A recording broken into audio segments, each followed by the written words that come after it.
and produce mental states in which test subjects no longer believed that food had ever existed. An unshakable belief that the subject had to eat all of the food on the planet in order to prevent food from rising up and destroying the human race. No, you don't understand. I have to do this. Or the conviction that food could be negotiated with diplomatically. With the Lab Report, I'm Aisha Patel. This is the Onion News Network.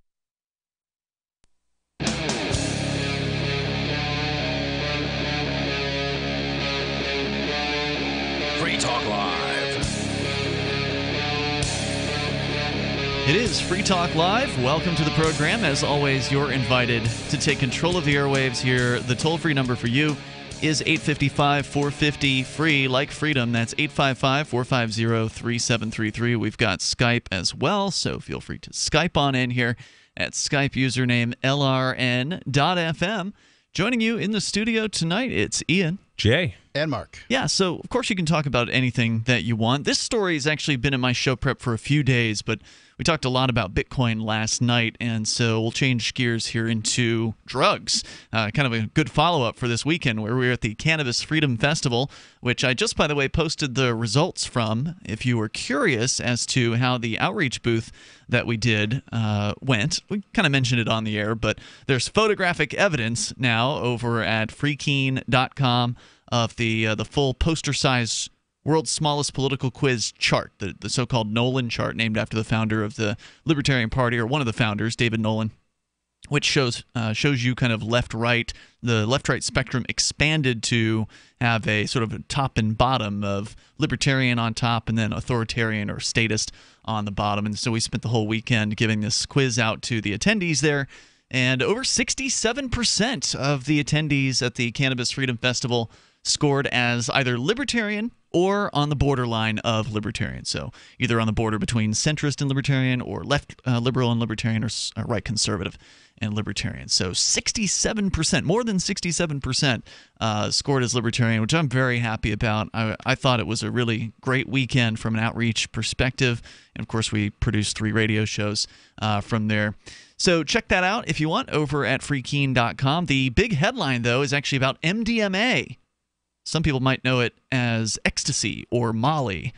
Those are some of the street terms for what is MDMA, and that is, we'll give you the longer breakdown of that word. I don't remember it offhand, but ultimately it is what has been banned for a couple of decades now, actually probably like 3 decades, after the Drug Enforcement Administration banned it. According to Reason.com's Jacob Sullum, they classified it as a dangerous intoxicant with no accepted medical use. The Food and Drug Administration, however, has recently deemed the same substance as a, quote, breakthrough therapy, unquote. The designation should speed MDMA's approval as a prescription medicine, which could happen as soon as 2021.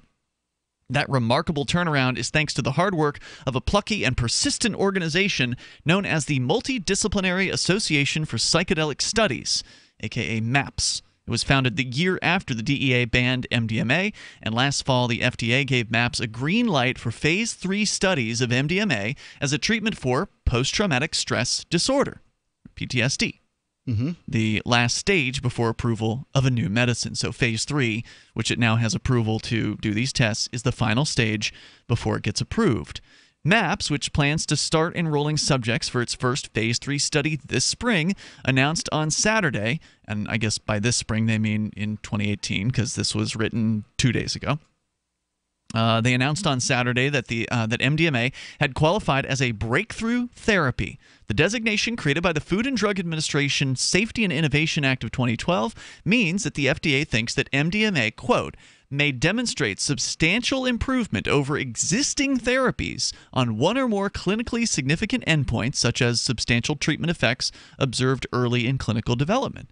It's not hard to see why the FDA reached that conclusion, given the very promising results of the MAPS-sponsored Phase 2 studies that were conducted by Charleston, South Carolina psychiatrist Michael Mithofer and his wife Annie, a psychiatric nurse. The subjects in this first study were crime victims, mainly women who had been raped or sexually abused. More than 4/5 of the subjects who received MDMA in conjunction with psychotherapy showed a clinical response, meaning they saw reductions greater than 30% in the severity of their PTSD, as measured by the PTSD scale. We had a listener one time. We've been following MDMA for some time and its applications in this way. We had a listener call in who... Did he call in or write us an email? I just can't remember. There was a guy who called in who had gone to Canada for an MDMA study. Right, Is that but who you're talking about? We had recommended that he go. Yeah. He had called in, basically said that he was abused as a child and what ways he was not clear on, and it doesn't really particularly matter, but that he had, lived his life and he'd made some good money and he was going to set up his family in a trust and send some money to Free Talk Live, and that he was going to kill himself. Yeah. That's what he said, right? Something like that, yeah. And we're like, whoa. Like, money's great and everything, but we don't need it for that reason. Mm-hmm. And so, we talked to him about why not take this option. We talked to how MDMA has helped people in these circumstances, that they're doing those therapies in Canada, and that he might as well give it a shot because there's nothing to lose. Right. Like, so he gets arrested, big deal. When you're looking at suicide, arrest seems like a small concern. Yeah. So he did it. He went to Canada. He tried it out, and he called back and said that everything was great. It was tremendous results, he said. Yeah, and he's going to, pursue the therapy as time goes by. There's probably more that can be done, but that he saw a great deal of relief from whatever it was that he felt like it was worth killing himself. And right. He was no longer suicidal. To me, I thought that was just an amazing story. Absolutely. And of course, it's just a case study, but it is still an amazing story. And these studies are showing that not only is that one case study valid, but also that it's happening with other people who've had severe PTSD. The testing with MDMA has shown significant declines in their levels of PTSD. Now, this is measured by what's called the Clinician-Administered PTSD Scale, or CAPS. The mean CAPS score in this group fell from about 80 to less than 30. So again, these are test subjects in the phase 2 testing of MDMA for clinical purposes. 10 of the 12 subjects, all of whom began with CAPS scores indicating severe PTSD, no longer qualified for the diagnosis. Wow. Let me repeat that. 10 out of the 12. Now, obviously, these are small sample sizes. Okay, so you can't get large sample sizes when the government won't allow you to do it. Well, this was allowed by the government. It was a phase 2 FDA approved test. That's great. MAPS was approved to do. But regardless, the size of this study was small, so keep that in mind. But still, 10 out of 12 is significant. The government has disallowed this for 3 decades. That's correct. This product was used for treatment of all kinds of issues prior to them making it illegal. By psychotherapist, it was, yeah. And the government decided the war on drugs was just too important, and people being happy. Well, they hated that people were having fun with MDMA in clubs. They hated that. The government hates it when people have fun and they don't get a cut of the money. So they were very upset about that. And that's why, purportedly, they went ahead and made this illegal. Which, of course, made it illegal to do it with psychotherapists. You couldn't do it at all under any circumstances. Yeah, people are having too much fun. We're just everybody. All you kindergartners, put your head on your desk. And even under a legalized or semi-legalized prescription medication system, it's still going to be illegal to use MDMA at a club. If you're not using it in the prescribed manner, then you're going to possibly run afoul of the law. So I can't take my prescription and go out dancing with my friends. I don't know. Maybe you can. I mean, I don't know what sort of restrictions I don't know what restrictions they're going to put on it. I don't know if it's one of those things where it can only be administered in a psychotherapy session by a registered psychotherapist. In that you don't, you're not given a bottle of it to take home or something like that. Who knows? I don't know what the proposal is that's on the table. There was a guy I met out in Colorado who was involved in Liberty Circles. And he actually made me listening to the show, and he should call in and talk about this if he wants. But he was on the verge of suicide after doing a tour in Afghanistan or whatever. And basically, he was just kind of he was just done. He was like, screw it, and he's just I'm going to try some drugs because whatever, I got nothing else to do. And he never into that kind of stuff. Grew up very conservative, Republican, and basically some girl that was into him was like, hey, let's do Molly together. And just pretty much after he did Molly, he just felt a lot better. Like days later, and then he did it even a few without more times. psychotherapy. No, without psychotherapy, just hanging out with this chick. And I wouldn't. I'm not saying that's the recommendation, but this is his story about it. Now right. he's studying the effects, and he's actually part of it. He's getting into it. He's getting into like. Right. Let's talk more science. about it. Coming up here, toll-free number if you want to share your thoughts, 855-450 free like freedom. It's Free Talk Live. If you're a sleep apnea sufferer who's on the go to your phone and call right now to try the world's first portable mini CPAP device, absolutely risk-free for 10 restful nights.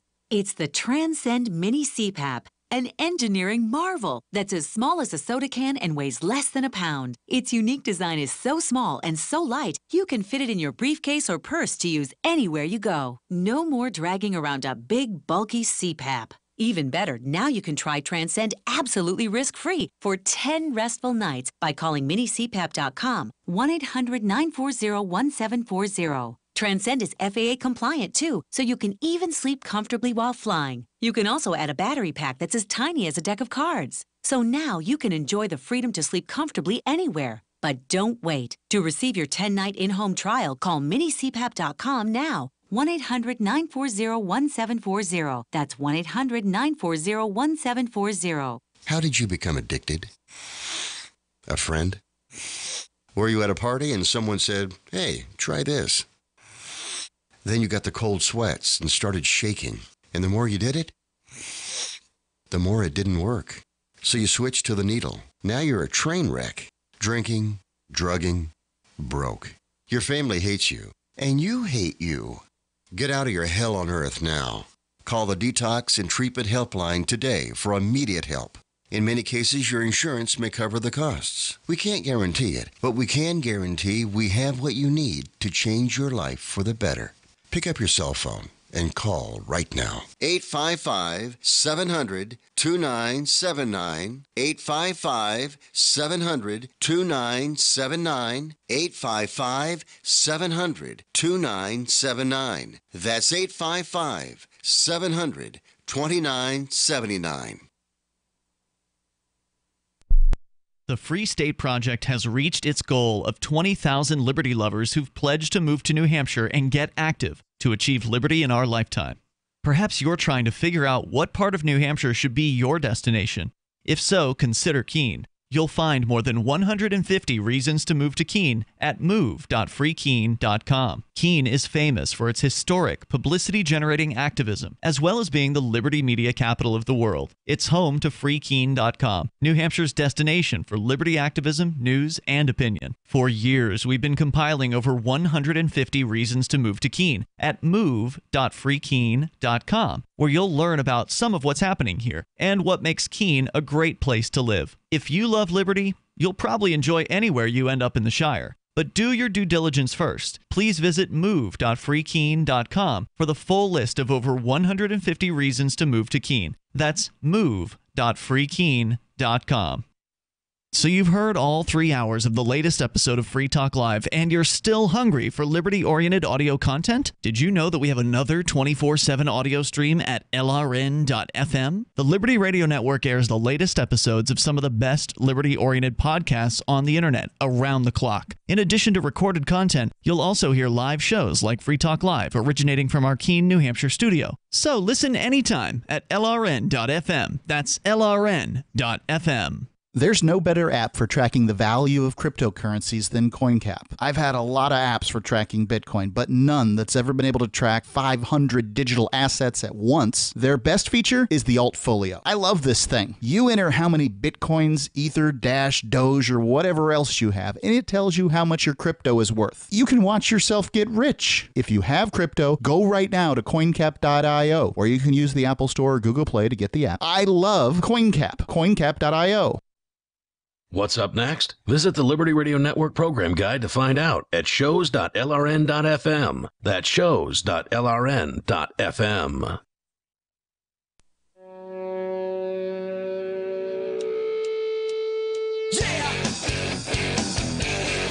It's Free Talk Live, and you can dial on in toll free to join us on the radio. Our number here is 855-450-FREE, like freedom. That's 855-450-3733. Joining you in the studio tonight, you've got Ian, Jay, and Mark. And also, I do want to let you know about Bitcoin.com. You go there and you can learn a whole lot more about Bitcoin. Maybe you're new to Bitcoin and you're just kind of catching wind that it's been on fire for a number of years. The price has been going crazy. There's some kind of messiness behind the scenes, but nonetheless, you should probably learn about this technology over at Bitcoin.com. If you're already into Bitcoin, you're ready to get started doing some mining and possibly make some more Bitcoin, then you can do that over at pool.bitcoin.com. That's pool, like a mining pool, pool.bitcoin.com. You can decide whether you want to mine the original Bitcoin or the new Bitcoin Cash. It is up to you. There's a 100% uptime guarantee. Mark, you went with the lifetime contract. I did a 6-month. I don't even think the 6-month contracts are available anymore. I think it's 12 months now in a lifetime.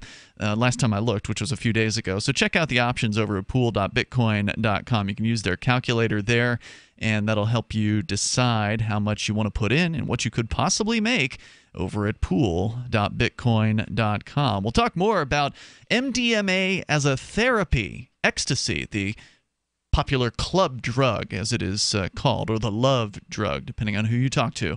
We'll get back into what's going on because there's some very exciting developments, believe it or not, coming out of the FDA and some FDA-approved medical studies that we'll tell you more about on the way here. You can join us toll-free at 855-450-FREE, like freedom. Let's go to the phones, to the fun. We got Greg. He's in New York.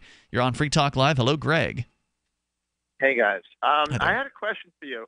Yes. What is the concept of comparative advantage? What is that? How do you understand it? I couldn't tell you. Yeah, the term doesn't come off the top of my head. Doesn't mean anything. I am ticking away right here, but I don't know. Can you tell me what it is? I mean, it sounds like an economics term. Sure. I think it was a British economist in the 19th century. I forgot his name. David Ricardo. He came up with this idea that you don't have to be better at anything than someone else, but you still will have work because that someone else. Let's say one country is better at everything than another country, but they can specialize in what they're best at and let the other country do something else. And so I think a lot of libertarians use this to say, listen, there's always going to be work. There's always going to be stuff to do for everybody. Yeah. Because even, if you're not good at. So my question is this, though. That concept, how does that explain that when, let's say, there were horses driving people around, right? Or there were oxen in the fields plowing the fields. And now there aren't. So some places there still are. Yeah, they're still around, but it's much less than they used to be, right? Everybody used to use. So my question is, according to comparative advantage, that shouldn't have happened, right? The horses should have just found some other employment, and the oxen should still be doing something. But they're not. They've been replaced completely, and the fields have been replaced with parking lots. Well, so fields have got more efficient, so we can get more food out of smaller places. And obviously, you're seeing corporatization, industrialization in the agriculture sphere. So people have fewer jobs in agriculture, a lot fewer jobs, but lots of work's being done by large machinery. The oxen and the horses do have roles. I mean, horses. Jay, you're a horse guy, right? What are horses for right now? Racing, food, pleasure. Yeah, that's what horses are essentially for. Fun. Decorations for pastures. The Amish use them a lot. Yeah.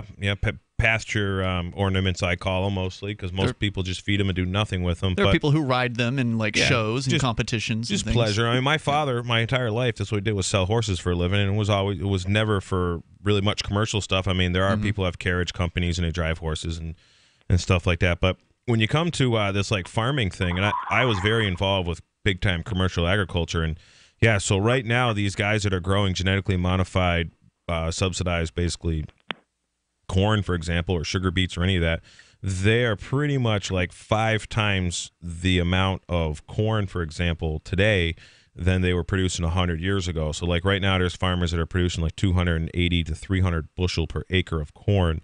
And 100 years ago, they were thrilled if they got 50 bushel per acre. But the stuff that's being subsidized is the stuff where all the big, cool technologies going into, like corn and sugar beets and all these row crop things, wheat. But yet, when you got the food that I think people should really be consuming, like broccoli and spinach and carrots and things like that. Well, carrots are kind of commercially harvested, but like a lot of your good leafy greens and healthier foods, peppers and blueberries and stuff like that. There's a lot of manpower still goes into all that, like that kind of vegetables, for example.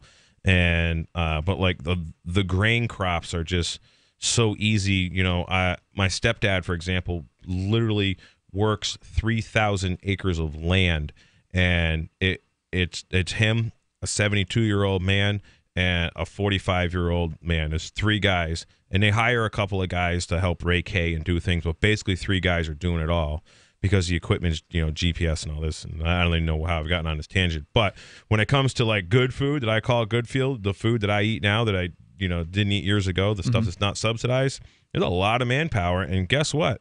You need people who are going to work for cheap wage to harvest that food on any large scale. I think the concern that Greg has here is automation. That's what I'm guessing you're leading towards here, Greg, because giving an example of what happens to horses isn't exactly, something you can draw a parallel to humans. Obviously, but humans, you can say that agriculture jobs there's 1/100th of the amount of agriculture jobs that much there is used to be. true, but humans have the ability to do more than the average horse. So it's easier for a human to go out and get some other kind of work. So my main point was this. Of course, when the agricultural revolution happened and things were automated, humans were able to go and do something else, and the horses weren't. They can't go in and do your taxes, right? Or whatever it is. Or whatever, to do. Or whatever. Obviously. So now the number of horses that's being bred is much less. Okay. And, the other horses, hopefully they won't get turned into glue or something like that. So with what I'm worried about is that with the coming AI revolution and machines, it's just a matter of time that we have machines that drive cars and replace all the kiosks and all the cashiers and all the bank tellers and all the drivers and just everybody except maybe hairdressers. And there's going to be obviously jobs. But my point is, with every job that's being automated, that one person could do the job of 100 or the job of even 5, that job no longer requires as many people. So simple supply and demand says that people are going to get lower wages. It's not going to be right away everyone's out of a job, but you're going to see it gradually, and I believe it started already in the 70s and 80s. And I think so. Let's talk about it. I want to talk about this further. Hang on, Greg. We'll bring you back here. This is something that's going to be a conversation that is going to be discussed over and over again in the next few decades, right? Yeah. Like as automation becomes more prolific. Automation, she's coming. And I mean, it already has been pretty prolific in some industries, but it's going to get out there in some of the ways that he was talking about, taxi drivers and things like that. These are going to be industries that are highly disrupted by computers and automation. And what's that mean? More coming up. You want to save money in a place that gives you growth, control, and certainty without stock market risk or tax risk, and you want guarantees and you want it all tax-free. That's a tall order. But you can get all of that with properly designed participating whole life insurance. Most people think life insurance pays after you're dead. That's true. But you can have tax-free access to use your life insurance while you're alive. Get the free book to find out how. Call 702-660-7000. The answer to being in control of your own healthcare is freedom from insurance. Become part of a group of self-pay patients that come together to share in each other's medical expenses. Individual share amounts begin at $107 a month and $347 for families. Choose from 3 health-sharing programs. Holistic treatments may be eligible for sharing. See guidelines. Discount programs available for dental, vision, and pharmacy. Go to libertyoncall.org. That's libertyoncall.org. This is Michael Dean from the Freedom Fiends. I've run websites since 1996 and have used over a dozen web hosts in that time. AgristHosting.com is the only one that hasn't broken my heart. Agrist Hosting's uptime and service is stellar, and their DDoS mitigation is the best I've seen.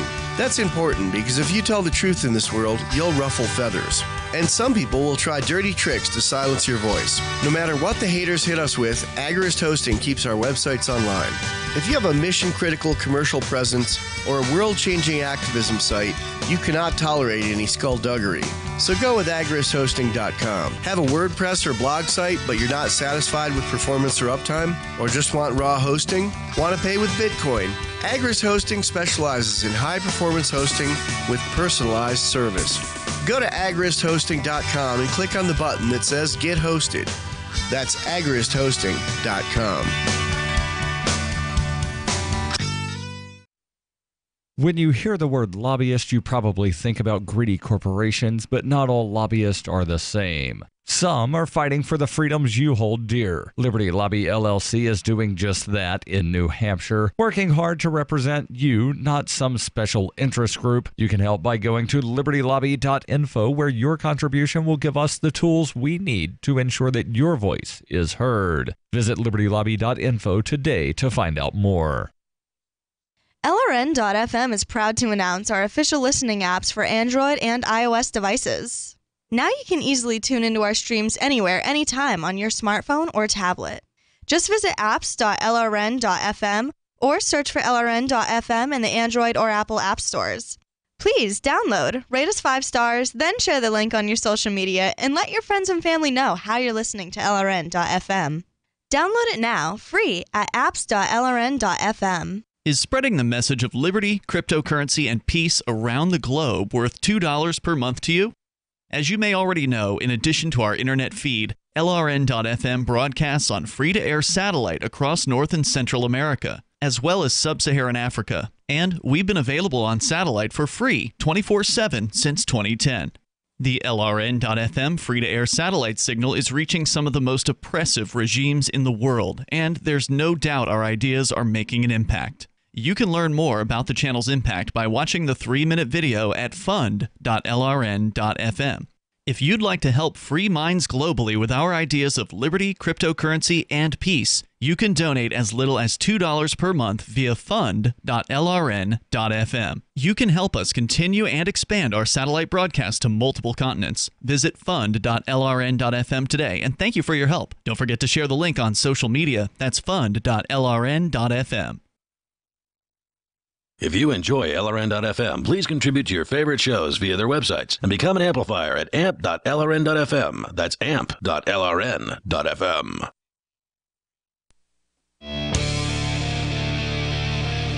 It is Free Talk Live. You can dial in toll-free and join us here to bring up anything that's on your mind. Our number is 855-450-FREE, like freedom. That's 855-450-3733. We do have Skype, and the Skype username here is LRN.FM. It's Ian, Jay, and Mark in the studio with you tonight. Whole Food Multi-Complete is, well, it's the best multi that you can take out there. What they've done is they've taken 7 different types of supplements and combined them into one, and you don't have to spend the kind of money that you would if you went to a naturopath and put together a whole program for you, that kind of thing.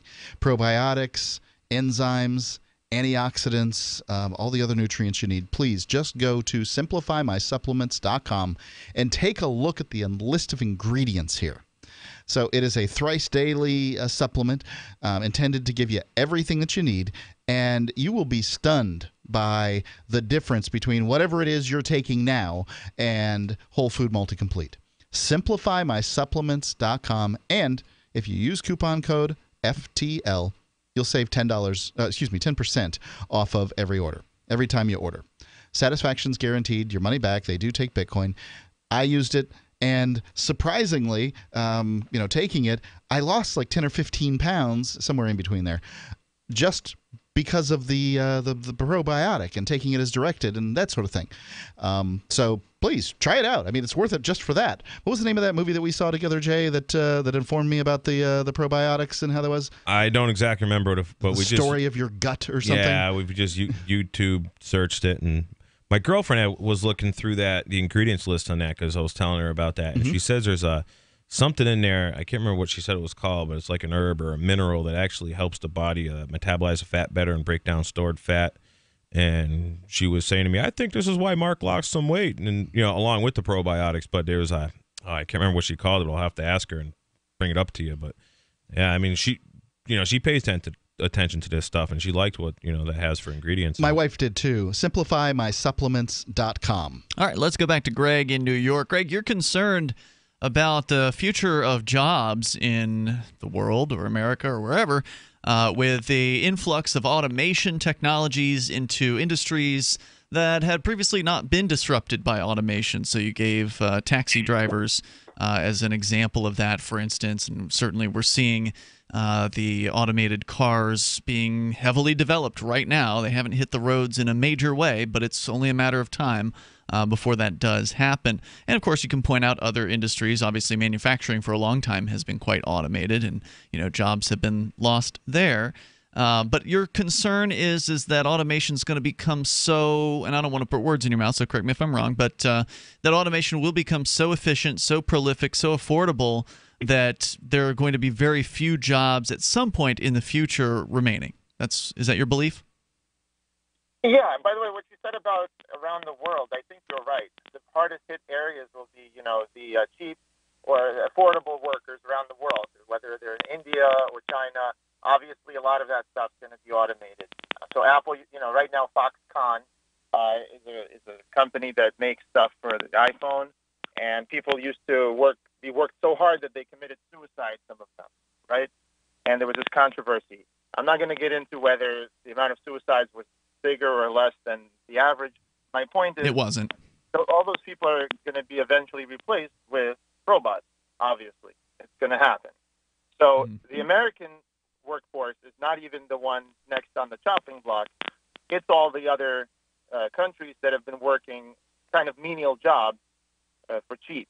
They're going to lose all their jobs as well. So it's going to happen, and it's going to happen around Well, what the do world. what do you propose? I mean, obviously you're spreading a lot of fear, uncertainty, and doubt here. So what is your solution? I mean, I don't think that I think it's a reality. Jobs are going to be lost. Yeah, right? but the humans have managed to come up with new ideas over time as well. So while some jobs may be lost, there may be new jobs that come out that we haven't envisioned yet to replace them. So if people, like, for example, let's say, like, some things I'm doing become obsolete, I'm always like, I kind of, that wouldn't bother me at all, because it would just open up my world to do other things. But then again, I like doing things. I have fun with things. And if things I'm currently doing now became obsolete, I'll tell you, I've done a lot of truck driving, and I can't wait till these automated trucks come out, because I hate truck driving. And it's so hard to find truck drivers and to hire people to drive and to get stuff. Is it moving. really? Oh, it's just tough, because anybody who is a truck driver has got a really good paying job right now, and and you can't hire them away. You can't hire them away. Can't afford to hire them away. And I hire actually trucking companies right now to haul some hay and stuff for me, and it's kind of challenging to make it all happen, and especially affordably. But what it comes down to is there's always going to be more things to do. People are going to come up with stuff. Yeah. Things are going to evolve. I mean, I'm not particularly, worried about it, and I would like it if, driving a truck's really boring, and people got much better things they can do as far as I'm concerned, and that's what they keep. One of the big fear mongering is, once all the truck driving jobs are gone, what are all these truck drivers going to do? Whatever they want. Whatever they want. Yeah. Anybody. Exactly. I'm not fear mongering. The guy who's going to have a hard time is a guy who's spent his entire life living in suburbia, doing nothing ever since he was a child, but just watching TV, I think, and that doesn't want to do anything. There's a lot of teenage kids out there that just aren't interested in doing anything at all. There's a lot of 20-year-olds who just, they can camp out on mom's couch still, and they don't do nothing because they don't have to, and they don't want to do anything. Those are the people. The ones that don't want to do anything, I think, are the ones where the struggle is going to be, because there's always going to be people who want to do things. They're going to learn. They're going to add new skills, and they're just going to keep skill building. Well, if they don't want to do anything, then they're probably not making any money now. Probably their parents are rich, and if that's happening, they're going to keep being rich. Investment's not going to go away into capital. But I'm not afraid of this. I'm not saying this is something to be feared. I think that's great. People should be spending more time with their kids. They shouldn't be sticking them into public school as a way to go to a corporate job, free up time for themselves. I think that's great. They could devote more to spirituality, maybe religion. I don't know, whatever it is that they find meaning in life. Having said that, there's got to be a way for these people to have money, and jobs are not going to be adequate enough to get that money. That's what I'm trying to say. The average wage has been going down since the 70s. Inequality has been going up, and that's not going to reverse. That's not going to stop. And all these other explanations about why this is happening may explain some little part of it, but the big reason is jobs are being automated. And you see, it's just like a frog in the frying pan. You're not seeing it until there's so many people making less than they can afford to live in the rent, to pay the rent in their cities and their suburbs. So you're going to see it. And at that point, people are going to have either negative income tax, which is what Milton Friedman advocated, or some sort of redistribution where it's predictable. It's not a welfare state. It's just there all the time. And then people do whatever they want, a free market on top of that. Greg, thanks for the call tonight. I appreciate hearing from you. So I tend to agree with Greg that there is going to be pressure on more redistribution of wealth as time goes by because, A, we're raising a generation of people who, because of the economic downturn, a variety of other factors, didn't get jobs when they were teenagers and now are entering the marketplace, in some cases, with a degree that is completely useless for them and a tremendous amount of debt. They don't understand the work ethic and the way. Now, I don't want to say this about millennials, and people have said this about generations in the past every time there's been a new generation, but that's the way it looks to me. It looks to me like because of minimum wage laws, young people weren't able to get jobs because older people during the economic downturn priced them out of the market by taking these minimum wage jobs. If you're at the local burger stand and you have the choice of hiring a 30-year-old or a 15-year-old, you're probably going to hire the 30-year-old because the 30-year-old just has for the same rate? Yeah, for the same rate. Okay. Just has a set of basic skills that is higher. And maybe that way the 15-year-old doesn't develop the skills in the same way. And I started work at 12 years old. I learned more at that after-school job than I did at school. Sure. And I consider it to be extraordinarily valuable. So I think there's going to be all kinds of pressure, as Greg's saying. But as far as the solutions go, it gets really, really sort of murky. Well, also, automation's going to drive pricing costs down. That's the other pressure that he wasn't talking about, is that, maybe they'll be paying less for jobs, maybe, but there are definitely going to be costs of building whatever it is they're building, or the services they're providing are also going to go down because of automation, so they can lower their prices. I want to talk about this negative income tax. More coming up here. Free Talk Live. Warning. If you're drowning in debt you can't afford, do not let the credit card companies trick you into thinking that you have to pay it all back, because you don't. What the credit card companies don't want you to know is that there's actually a way to get debt-free without paying off your entire debt or going bankrupt. If you have $5,000 or more in credit card debt, you now have the right to let us settle that debt for a fraction of what you owe. For free information, call Credit Associates now. 1-800-957-9489. We'll even show you how much money you could save. If you can't afford to pay off all your debt, do not let the credit card companies trick you into thinking that you have to. Call Credit Associates now for free information on how to get debt-free faster than you ever thought possible without debt consolidation or bankruptcy. We depend on your success and offer a guarantee, so there's no risk. For free information, call now. 1-800-957-9489. That's 1-800-957-9489. 1-800-957-9489. Are you tired of paying fees and commissions to that other site? I know you are. And I'm here to tell you about a great alternative to sell your stuff. BuySellMakeOffer.com is the best-selling site to ever come along. It doesn't matter what you're selling, big or small, it's easier than ever. And you can use Skype to show your items and get to know your potential buyer, and they can see that you are for real. No more blind trust. And you're not limited to snapshots. You can video what you're selling to better sell it fast. For as little as $9.95, and that's after a free 30 days, you can sell everything you no longer want with absolutely no fees, ever. Go right now to BuySellMakeOffer.com and become part of a community of buyers and sellers who have already discovered this revolutionary way of getting it sold online. That's BuySellMakeOffer.com. You'll never regret making the switch.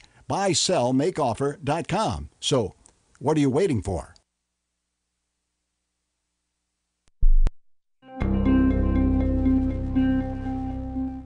Shortly after accidentally clicking like on nearly 400 of his ex-girlfriend's Facebook photos earlier today, panicked area man Adam Nuensing spoke to Onion reporters about his mistake. Damn it, I was just looking at one of Rebecca's Instagram photos that showed up on my newsfeed, and the next thing I know, I just liked every single photo that she posted over the last 4 years. I didn't mean to, but it just kind of happened. The 28-year-old told reporters that he had browsed through 14 of his ex-girlfriend's photo albums while inadvertently clicking like on each and every picture, including dozens from her office picnic last fall, her trip to New York in 2010, and a photo of her and her first boyfriend from 2006. I thought if I went back and clicked unlike on all those pictures that maybe she wouldn't get any notifications, but then I saw some other albums and I ended up liking 80 more photos and shared them on my wall. Shit. This is the Onion News Network. You may already know about the Free Talk Live audio-on-demand phone line at 641-793-9660. Did you know that not only can you listen to Free Talk Live via your phone, you can also leave a message and have it delivered to Free Talk Live's hosts? To leave us your thoughts, just dial 641-793-9660. That's 641-793-9660. Press 2 for Free Talk Live, and then hit 0 to leave your message. Imagine, if you will, a virtual world, a symbiotic economy with its own currency, where you can barter your services with others. Simbi.com is a marketplace of real people exchanging skills and services, from web developers, marketers, video production specialists, and teachers of all sorts, to gaming consulting or fitness coaching. Simbi.com is a vast world of people trading freely. Take my word for it, it's an adventure you can't afford to miss. Simbi.com. You're listening to the best liberty-oriented audio streamed around the clock, on the air and online. This is the Liberty Radio Network at LRN.FM.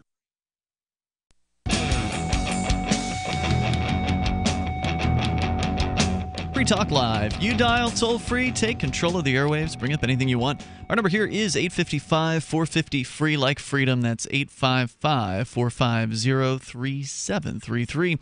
And with you in the studio tonight, it's Ian, Jay, and Mark. We've also got Skype. Our Skype username is LRN.FM. We're going to get back into the MDMA story later. We're going to take your calls and thoughts. Mark, I know you wanted to comment on negative income tax, which was one of the proposals our last caller made in regards to the idea of widespread automation, getting rid of jobs. His theory is that there won't be new jobs or enough new jobs to fill those roles that people had, and so therefore there needs to be some sort of what he called a negative income tax. But he said it wasn't welfare. Sure sounds like welfare to me if everybody gets a payout every single month or however often because of this. But please, you guys are welcome to. Don't we have negative income tax already in the form of this child something credit? Yeah, head of household. That EI, whatever it is called. Yeah, it's basically Republican welfare.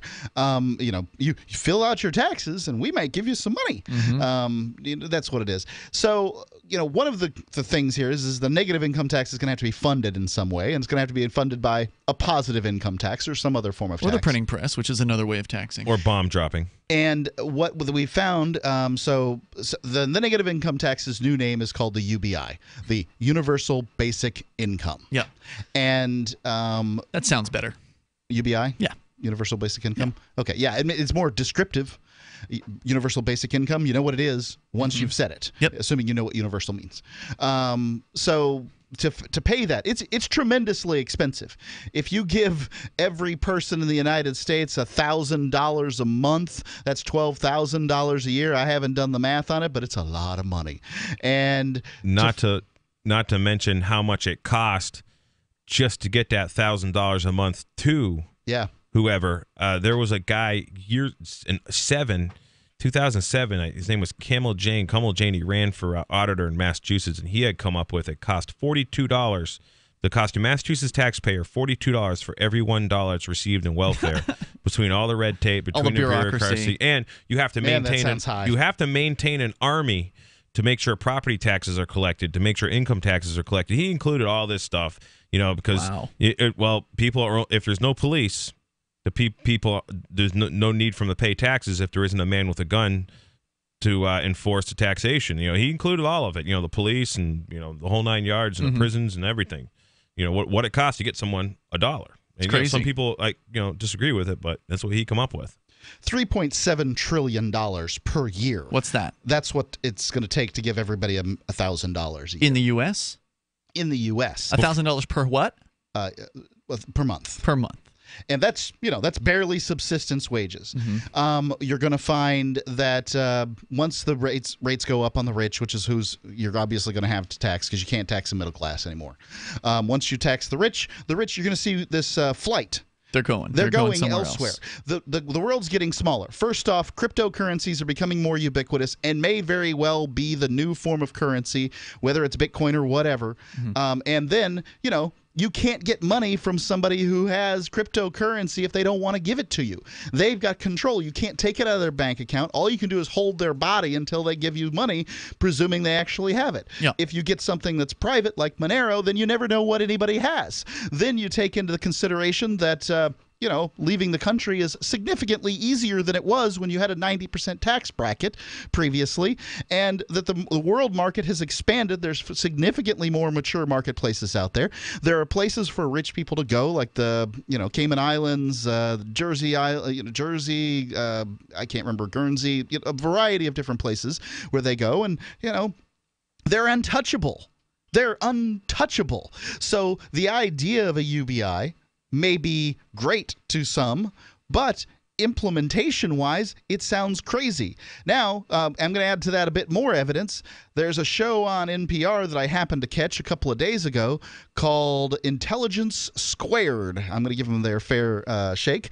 They do a form of debate where they take different sides and they squeeze it into, I think, an hour or whatever it is. Okay. And they give either side, they do the correct style of debate, as far as I'm concerned. They poll everybody on the way in on their opinion, and then they poll them after the debate, and then they give the results. And the people that change the most minds win. Okay. Well, they did UBI just a couple of days ago, and it was September the 24th, 2016. As jobs are automated, some say we'll need a guaranteed basic income. The liberal, and I presume we're talking NPR. It's in NPR's website, and you can't convince they couldn't convince the liberals in the audience that this was a good idea. Really? Let alone getting this past the American people. So this idea, whether, it certainly has more penetration than it did 10 years ago, but it is not ready for prime time. Well, I'm impressed that people were not persuaded about it. That's good, because a lot of people are going to want a handout. They're going to hear, what? $1,000 a month? Free money? Well, Man, they're going to be all about that. The problem is that it's dumb, okay? People know from the get-go it's not going to work. Because first off... Well, most people don't know that the minimum wage increases won't work. That's bad economics, but all they see is, my God, I'm going to make more money. They weren't proposing a libertarian future, Ian. They were simply saying that this particular form of social safety net is unimplementable and stupid. And here's the Why don't reason. they say the same thing about the minimum wage? Because that's just as bad of an idea. Because people are working Not as bad, though. at the minimum wage. They're going to work to get the new higher minimum wage. Yeah. It's not just as bad of an idea. It is a better idea, but it's not a good idea. Right. No, neither of these are good Here's ideas. the reason. Because everybody knows that somebody is going to, if you give somebody, the universal basic income proposes that it replaces all form of welfare. Okay, with this basic payout. So you don't get medical, you don't get, maybe, I don't know whether they said schooling. I didn't listen to the whole thing. They're not going to get rid of the other welfare programs. That's the point.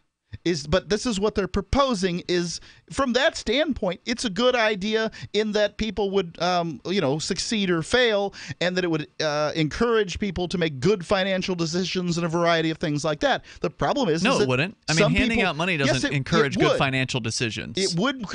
Okay, if you told them that you're not getting food stamps, you're not getting welfare, you're not getting anything, then yes, it would. It could. If you had the guts to say to turn them down. No. Yeah. But the problem is that these people, some of these people, will continue to make bad decisions. Of course they will. Including those bad decisions. They're going to spend that $1,000 on crack. is having children or alcohol. And then people are going to say, oh my God, the kids are starving. They're having ketchup soup and saltine crackers is all they're getting. Because mom and dad are spending the money on alcohol, cigarettes, and other drugs. Right. But nobody has the guts to say, look, we'll go ahead and give you some drug treatment, but we're taking your kids away. Because they don't have the guts to do it. And cutting off their ability to reproduce. Right. We're happy to give you an increase in your welfare payout, but we're giving you a tubal ligation or a vasectomy or whatever. They don't have the guts to do what it takes. Yeah. And so people understandably avoid this universal basic income idea because it would add responsibility to the equation for some people who simply wouldn't be able to show it. Some people would be able to show responsibility. We can talk more about it coming up here. Let's talk to Douglas. He's in New Jersey. Douglas, you're on Free Talk Live. Go ahead. Hey, guys. Interesting conversation. Thanks. My name is Doug, S-I-T-T-E-L. I have a YouTube channel. Yeah, you remind us of that every time you call. Plugging himself. In the first 10 minutes of the one with the hand over the drink, you've got live murder happening.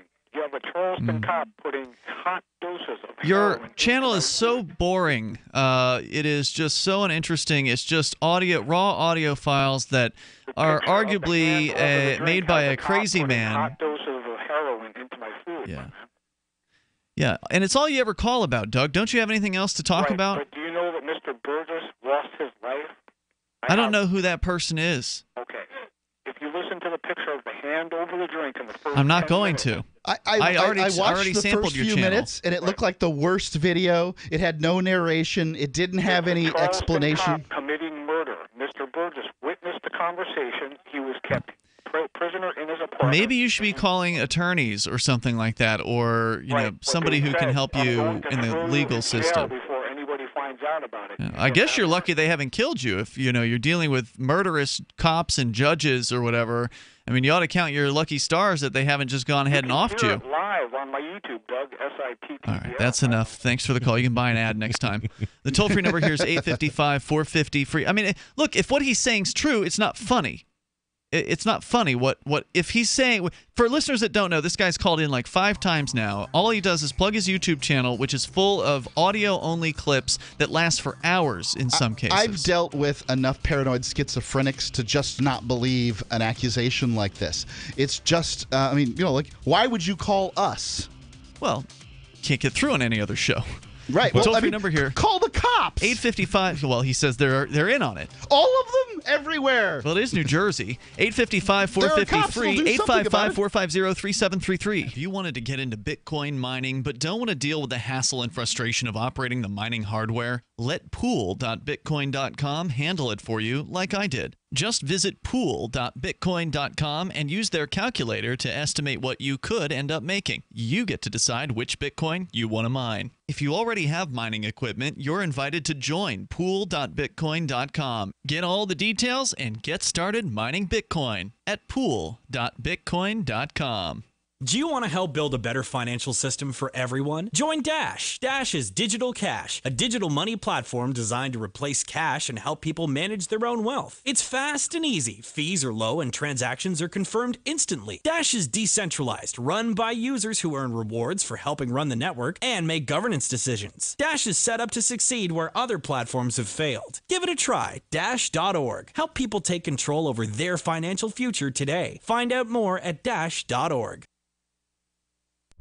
Hi, this is Mark Edge of Free Talk Live. Michael W. Dean's book, User's Manual for the Human Experience, changed my life. In a culture that attempts to turn you into a compliant victim, this book gives you implementable steps on everything from how to be aware of your environment, walking down the street, to business, to how to handle a toxic person in your life. If you're a human, you need to read this book at least once. Go to Amazon and get the Kindle version, or paperback, or an audiobook of A User's Manual for the Human Experience. There are lots of ways to listen to Free Talk Live. Our podcast has been around since podcasts began, and now the FTL feed is loaded with content besides our full show archives. Did you know that we make it easy for you to customize your podcast subscriptions? We have different feeds, one that includes only our full shows, one with just the Daily Digest, and one with just the Edgington Post. You decide what you listen to. It's quick and easy to customize your feeds at feeds.freetalklive.com. That's feeds.freetalklive.com. You're listening to the live edition of Free Talk Live. Hour number 2 is next after the news here on the Liberty Radio Network at LRN.FM.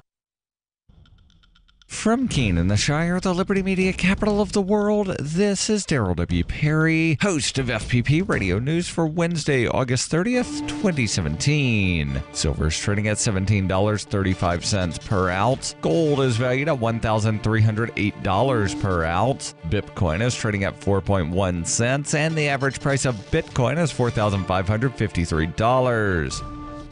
Antiwar.com reports at least 16 civilians, including a number of women and children, were killed and many others wounded Monday in western Afghanistan when NATO warplanes carried out a flurry of airstrikes in the Zirko district of the Herat province, aiming to hit a Taliban base. The raid started with strikes on the Taliban base, but quickly got out of hand when survivors of that strike started fleeing in all directions, and the NATO planes responded by bombing civilian homes in the same neighborhood, assuming the Taliban had taken refuge there. Provincial officials say a number of Taliban fighters were killed in the strike, 16 to 18 depending on the source, but all seem to agree that the attack also resulted in substantial numbers of civilian deaths. Though the defense ministry had initially credited the Afghan Air Force with the strike, they later admitted it was a NATO operation. NATO, for its part, has been unusually silent on the operation, having made no statement confirming or denying the incident, nor their requisite claim that they'd heard reports of civilian deaths and intend to investigate.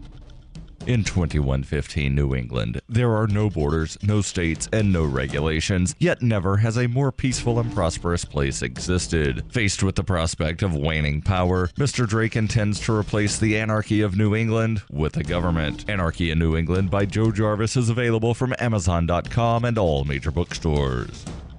UPI reports mobile ride-hailing service Uber said Tuesday it would stop one of its most controversial practices, tracking the location of riders for 5 minutes after their trip. The company told The Hill its new updates would allow users to share their location data with Uber only when they actively are using the app. Uber faced backlash from customers and privacy advocates last year when it announced its decision to collect the data even after a ride has ended. At the time, Uber said they used the data to improve pickups, drop-offs, customer service, and to enhance safety. Users could opt out of the data collection practices, but had to manually select the option through the app's settings. Uber spokeswoman Melanie Ensign told the Los Angeles Times that though the app asked all users for permission to collect the data, it only did so for Android devices, not iPhones or mobile devices using other operating software. For over 40 years, Roberts & Roberts Brokerage has been a trusted source for buying and selling precious metals. Gold, silver, platinum, and palladium. They don't feed the banks. They're Bitcoin preferred and have removed the minimum purchase amount for all orders paid in the digital currency. Call Roberts & Roberts Brokerage today for knowledgeable advice on buying and selling precious metals and a forward-thinking approach to new technologies. 800-874-9760 or visit online at rrbi.co. Reuters reports the Rubik's Cube has delighted and confounded millions of players since Hungarian architecture professor Erno Rubik created it in 1974. Now the company that makes the twisting puzzle wants to stop the maker of Duncan yo-yos from selling an alleged knockoff. Rubik's brand Ltd. has sued Duncan Toys Company and the retailer Toys R Us to halt sales of a puzzle cube which Duncan calls Quick Cube that is said to copy the world's best-selling puzzle game. According to the complaint filed on Monday night in U.S. District Court in Manhattan, Duncan's 3x3 cube mimics the features and overall appearance of the Rubik's Cube, mainly differing in its colors and slight rounding of the corners. Rubik's brand, which is based in London, said this amounted to trademark infringement and unfair competition, and that Toys R Us was also liable for selling Duncan's cubes. The complaint said, consumers who expect to receive Plaintiff's Rubik's Cube puzzle, for which Plaintiff has developed a national and international reputation, will be disappointed when using defendant's imitation, which causes irreparable harm to Rubik's brand, reputation, and goodwill. Toys R Us sells the Rubik's Cube for $15.99 and the Duncan Quick Cube for $4.99 according to its website. Duncan spokesman Mike Burke on Tuesday said the allegations are without merit and that the company intends to vigorously defend itself. The lawsuit seeks to recoup alleged illegal profits and triple damages and the destruction of unauthorized cubes. According to the complaint, Rubik's Cube became a fad in the United United States soon after launching in 1980 under a license to Ideal Toy Company, but remained on the market after demand fell. Roughly 100 million Rubik's Cubes have been sold worldwide. This has been FPP Radio News. Online at fppradio.com. Hours spent volunteering at a local homeless shelter truly make her death at the hands of a drunk driver earlier this week all the harder to take for this school and this community. I never knew Amanda, but everywhere I went there were touching reminders of the caring friend she would have been to me had I known her. Losing Amanda was one of the hardest things I've ever had to deal with, but I knew I had to be strong for this community. I couldn't let them go through the funeral without my support.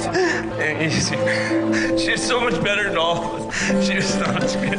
She cared about so many people. She loved you so much. What's your name? She loved you, Russell. And we have O'Brady Shaw with us right now. Thanks, Brooke. Not quite how I would have reported the story. Seems a bit unprofessional to let yourself get so emotional. Well, when people are feeling pain, I feel it too. Don't you ever get emotionally invested in a story? No, I don't. You know, I had my tear ducts cauterized years ago, and I like to keep my emotions stored in a special place in my mind where they only come out for my night terrors. This is the Onion News Network.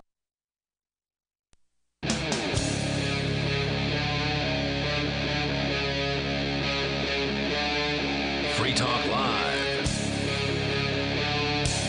Free Talk Live. Launching into the second hour of the program, as always, you're invited to take control of the airwaves. You can bring up anything you want.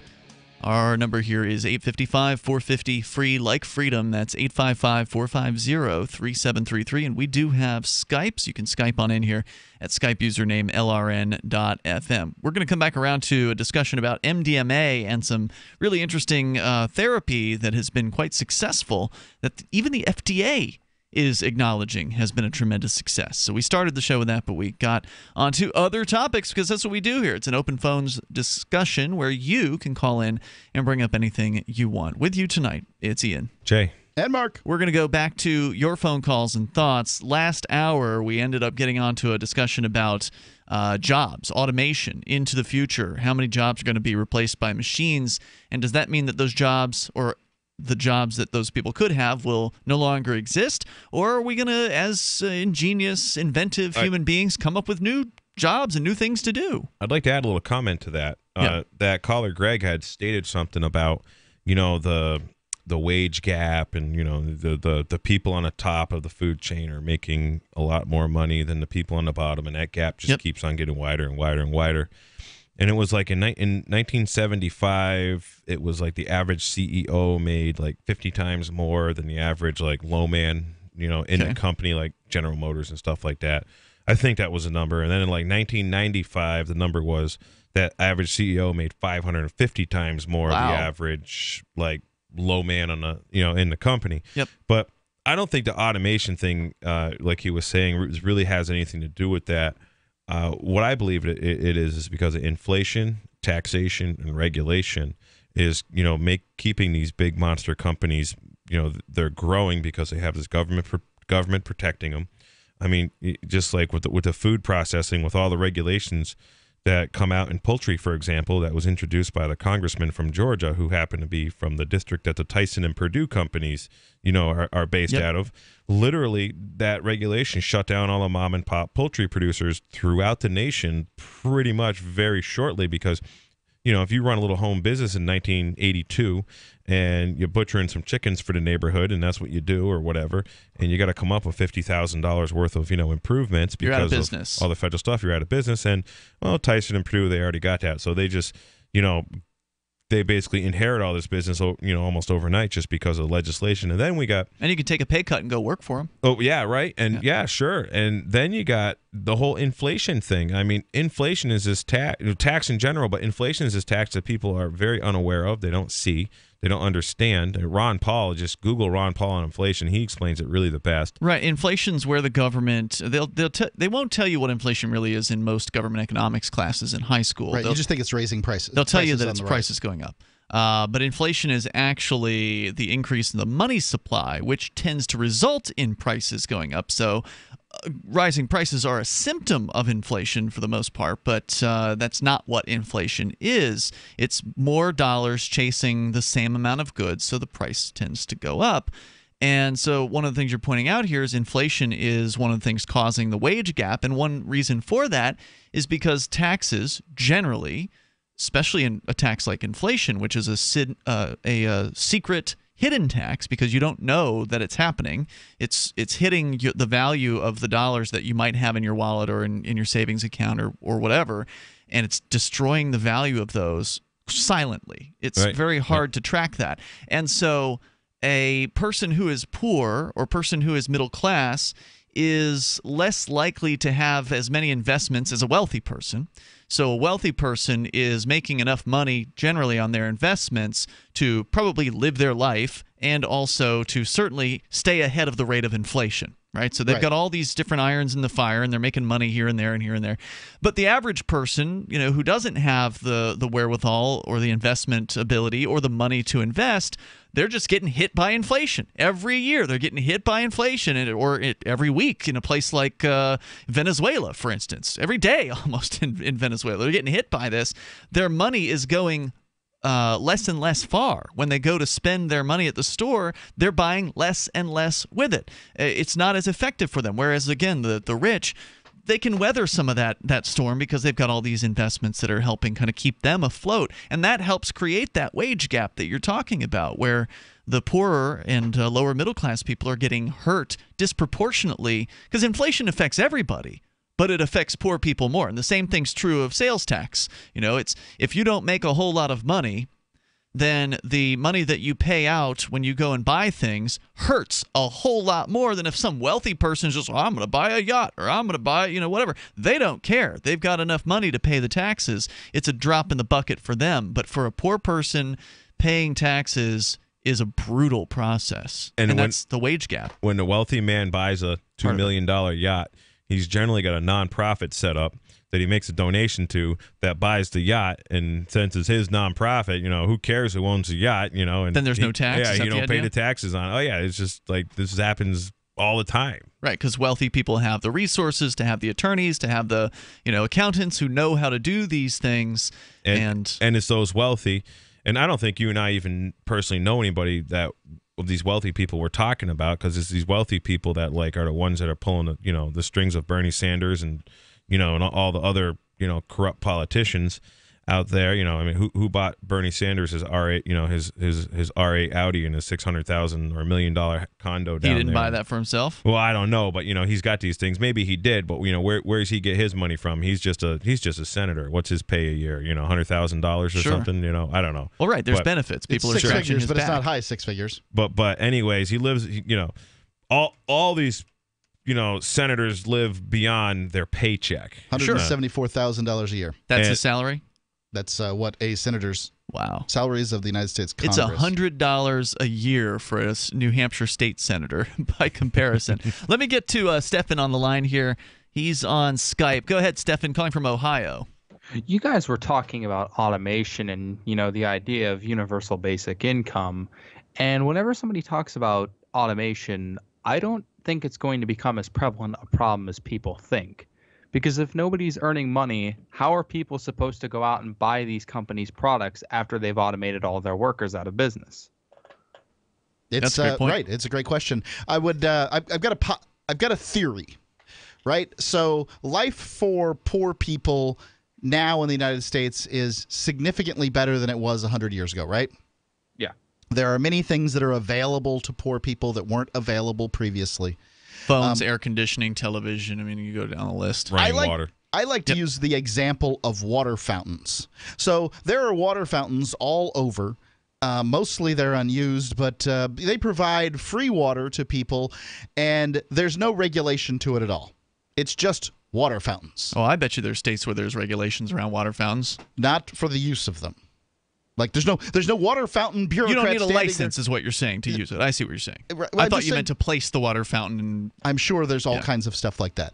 I think that as the world gets more wealthy, there's going to be more things that are provided to the poor as time goes by. Because I do think people will be priced out of the marketplace, and I think those things will be. For one, I think 3D printer technology will be so prevalent and successful that you can print 3D printers with 3D printers. And once you can do that, essentially the only commodities that are left are the things that plastic and metal, the and stuff whatever. that goes into 3D printers, and that stuff will be quite cheap. So therefore, you'll have 3D printers that can make these panels and houses that fit together like Legos, that can make the solar panels that go on top of houses, so that you can get energy and play your little gizmo that you look at your phone so that you can half of your day is gone, and all the things that one might need to do. But property tax. Well, property tax. What's a house worth at that point? I don't know. I don't know the answer, but I think that the world's going to change. That automation will change the world dramatically, but it won't be this dystopian future where a few have all the wealth, and because wealth is just what it takes to survive. It's not money.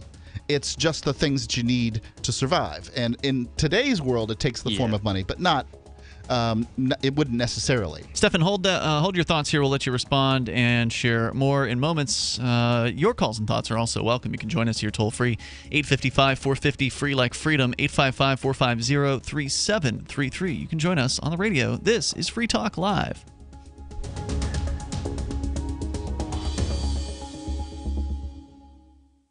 Message and data rates may apply. Attention, it is illegal to text and drive. So if you're experiencing hair loss and you want a permanent solution, please pull over now, because an incredible offer that could give you your hair back is just one text away. Bosley is America's #1 hair restoration expert, always pioneering the latest technology. And now, we're giving everyone who texts EASY77 to 543-543 an absolutely free information kit that reveals just how easy and affordable this permanent solution really is. Don't wait. When you text EASY77 to 543-543, we'll also give you a gift card for $250 off. Millions of men and women have come to Bosley for a permanent solution to hair loss. So pull over now and see for yourself how great your hair could look with an absolutely free information kit. Text EASY77 to 543-543. Plus, get a free gift card. This amazing offer is just one text away. EASY77 to 543-543. BuySellMakeOffer.com is better than ever. I'm Pat Matthews, here to tell you that BuySellMakeOffer.com, the revolutionary site for buying and selling anything and everything, just upped the ante. Go right now to BuySellMakeOffer.com and click the Sign Me Up button. When you do, you'll get the first month free, and then it's just $9.95 a month to be a member forever.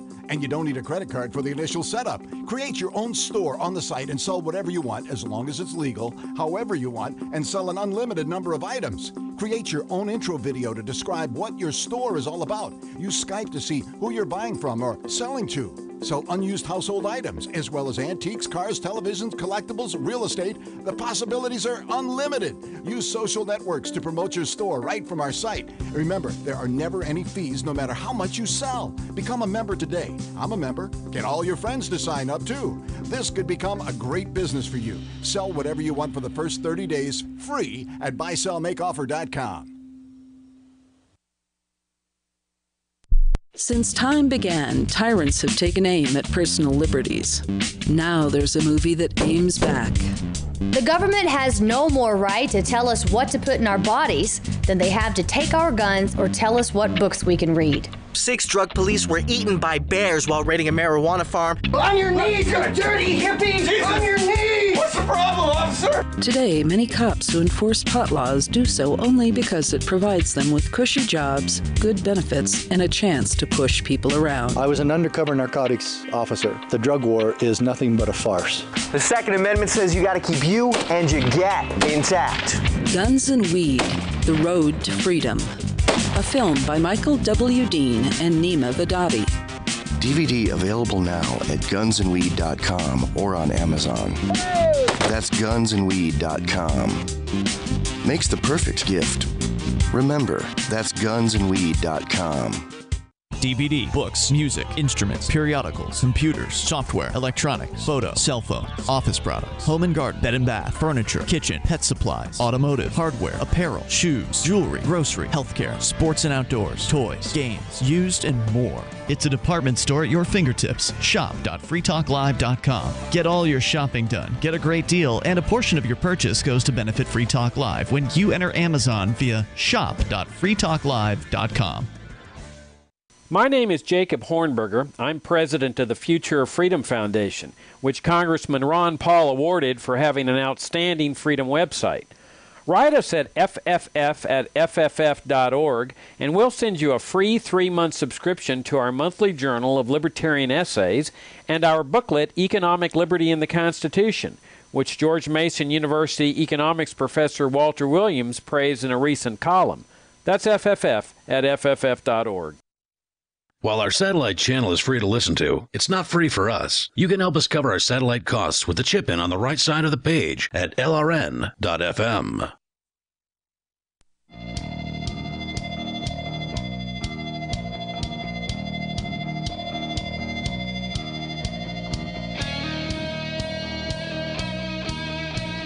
It's Free Talk Live. You're invited here if you want to join us. The toll-free number is 855-450-FREE, like freedom. 855-450-3733, and we do have Skype, so feel free to Skype on in here to join us. Skype username is lrn.fm. Should you wish to shop with Free Talk Live, you can help us out because you'll get the same great deals you're used to over at Amazon. It's just that when you enter through shop.freetalklive.com, then Free Talk Live gets a cut of the purchase. So start your shopping at shop.freetalklive.com. Same great prices, same great, shipping deals, all that. It's just you're entering through our affiliate link, so Free Talk Live gets a piece of the sale instead of all of it going to Amazon. So go to shop.freetalklive.com as we go back to your calls and thoughts here. Let's continue with Stefan. He's in Ohio. Go ahead, Stefan. You were calling about universal basic income. Yes, and the thing is, you were talking about, why do some people support the minimum wage increases and not universal basic income? The problem with that would be when you are working for minimum wage, you're actually working for it and you're paying taxes. With nobody working to pay taxes, how can we afford universal basic income for the population? Inflation. What do you mean by just inflation? Well, they'll just print money. And they couldn't just do that now? They could do it now. And why do you think they would just magically do it? You think they would magically do it just because jobs are becoming automated? No, I don't think anybody's going to magically do anything. But right now, the people who want to have a massive welfare program known as universal basic income, this is the new, term for it or whatever, these people are pushing that idea now because it's easier to push the idea. And what Mark was saying was that you saw some NPR debate thing where it turns out that even liberals who were watching the debate weren't persuaded. I'm presuming they're liberals. Oh, I thought they broke down the political beliefs of the audience. No, they did not. But I mean, we're talking about NPR and a show that was on NPR. Okay. So I'm just making a presumption. So what you're saying is whoever was watching wasn't persuaded. It wasn't watching, Ian. They were in a room. Okay, whoever was in the room watching. Right. Does that sound like a conservative activity? I don't know. Okay. I don't know. I'm not going to jump to any conclusions, but I see why you might jump to a conclusion there. But so what you were saying was the people who were watching that debate were not persuaded to go. Well, do you remember what the percentage of the audience that was persuaded? No. Majority was not, though, you say? Supermajority? It was the change. It was the change that was important. I see. But as I recall, it was a supermajority that were not convinced. They were not convinced. Totally. About universal basic income. So what we're seeing is people pushing this idea because they want to have massive welfare for people, and they see this as a way to persuade people to get on board with the program. And it's a terrible idea, as I'm sure you agree. Anyway, go ahead. But I've never heard, when you say that, I've never heard anybody who is a proponent of this idea say, well, we're just going to print more money. It's always something along the lines of, we need to tax those greedy rich people more. That's right. But if the greedy rich people leave, then the option that remains is to print more money, right? That would be the option if nobody worked, yes. And that's essentially what happens right now. If you look at what the federal government claims is a $20 trillion debt, that's just for the United States corporation. If you take the debt, and there used to be what's called this M3 report, and if you went on Federal Reserve Bank of New York website, whatever, I did it years ago, and I did it again, some years later, and I couldn't find anything on it. But the M3 report basically calculated how much money, was owed essentially to the Federal Reserve by, each state, each municipal corporation, private debt, corporate debt, commercial debt, whatever, had all these debts, and that number, in 06 or something, or 08, I don't even remember, was like $1.6 quadrillion. I mean, wrap your head around that number. It's a crazy number. It's too right? big. But when numbers get too big, right, it's impossible to wrap your head around. Even the 20 trillion, people got to understand that is only the federal government. That's not New Hampshire. That's not the city of Keene. That's not the school department, the water department. That's not the debt that is on commercial, and that's not the debt in the housing market.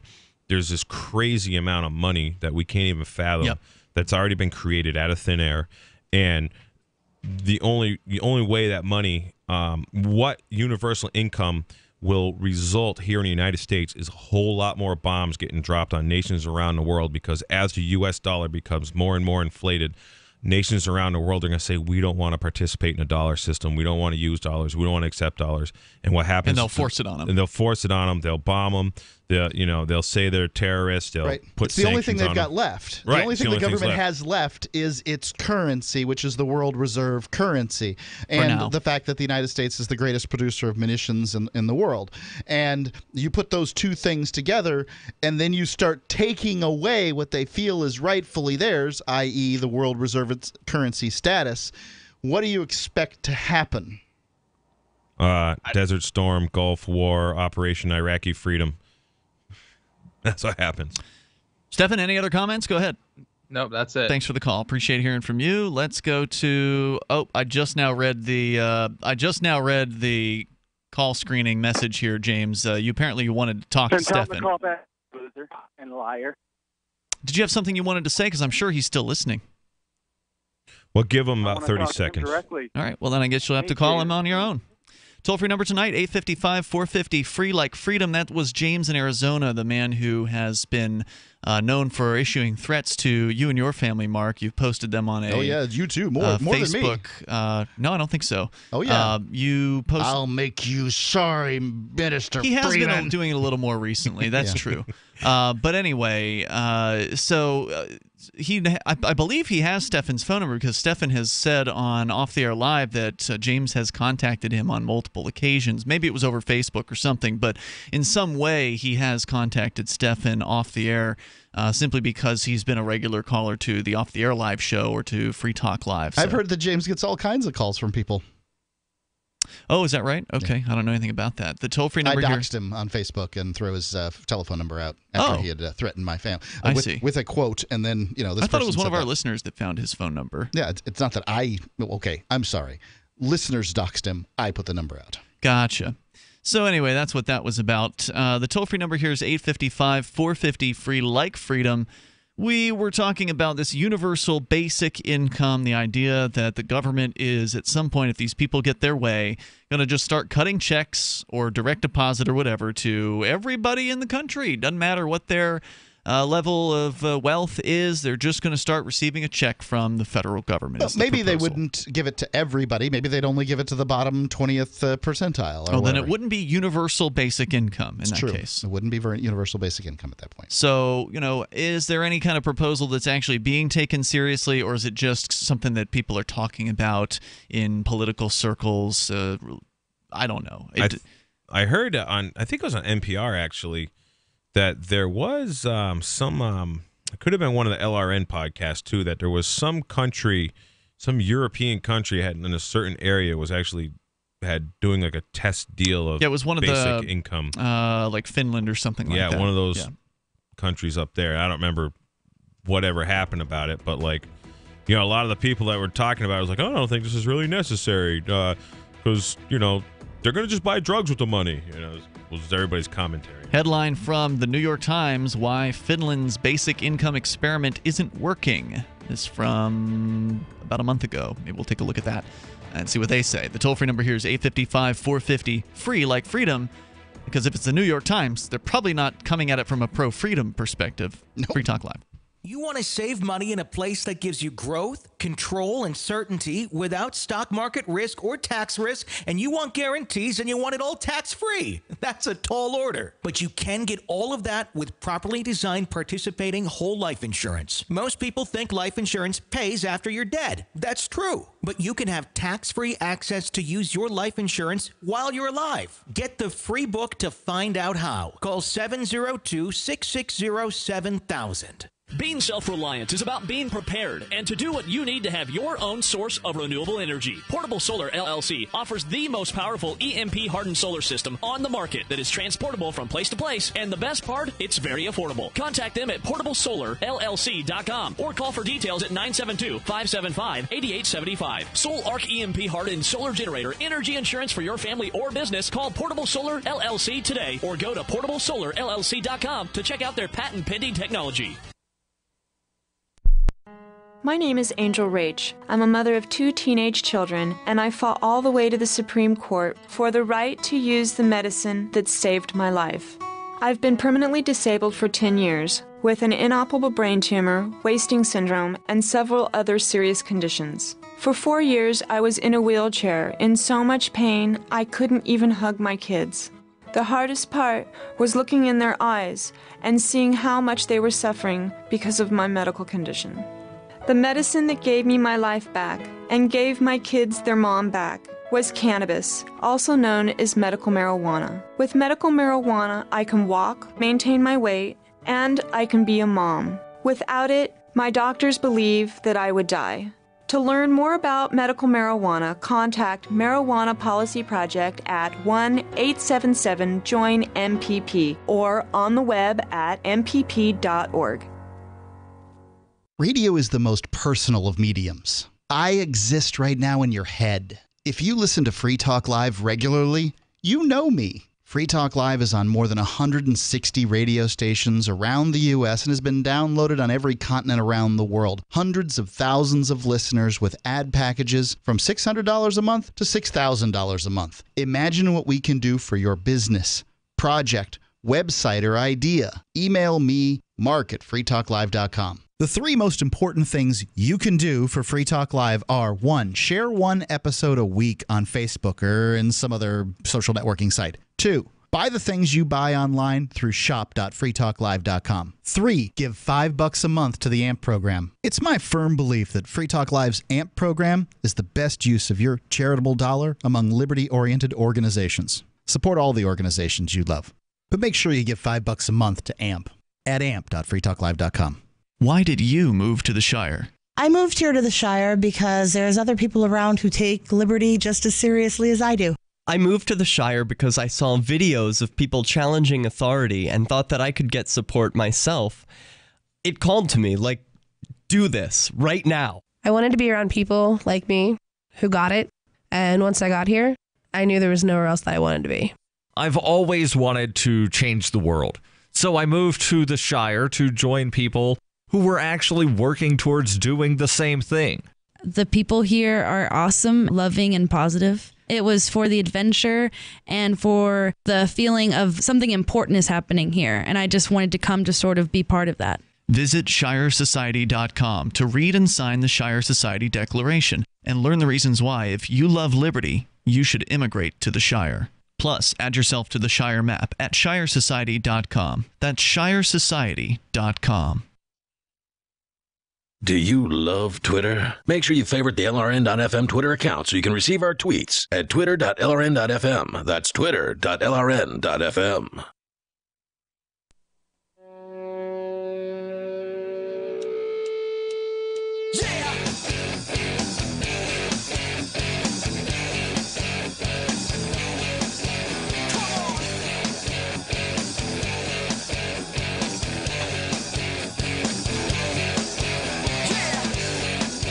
It's Free Talk Live. You dial in toll-free. If you want to join us here, the number is 855-450-FREE, like freedom. That's 855-450-3733. We do have Skype, and you can Skype on in here at Skype username LRN.FM. With you in the studio tonight, it's Ian. Jay. And Mark. Also, if you've got Bitcoin, you want to check out the official wallet of Free Talk Live. It's Jaxx, JAXX.io is where you can go to get it. It's available for several different platforms. It's on your phone, if you've got an iPhone or Android. It's on Linux. It's on Mac. It's on, Windows as well. And there's browser plugins for Firefox and Chrome. So you can pretty much get access to multiple cryptocurrencies. It's more than just Bitcoin. It's Ether and Dash and a bunch of others through Jaxx, jaxx.io. Their Shapeshift integration, it makes it easy to exchange between currencies right there from within the app. It was created by Anthony DiOrio, who is one of the creators of, or the founders of, Ethereum. They made it easy to back up your wallet and recover your funds with Jaxx. And Jaxx is striving to give you command over your digital life on into the future. They've got big plans, including coins, contracts, currencies, identity, and more. It's your digital command center in the palm of your hand. It's Jaxx, the official wallet of Free Talk Live at jaxx.io. So Jaxx has been having the 30 days of Jaxx that they're announcing on Twitter. And they've introduced token integration for Poet.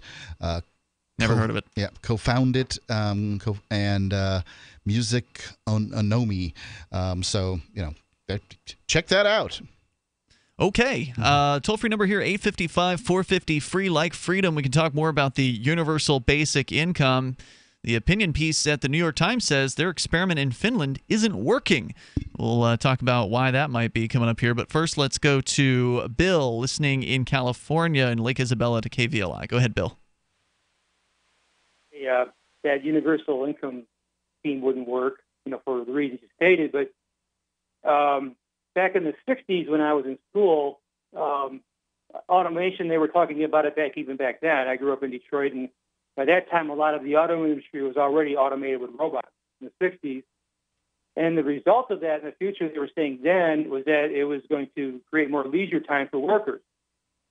And it hasn't. It seems like people are working harder now. The people that have jobs are working harder.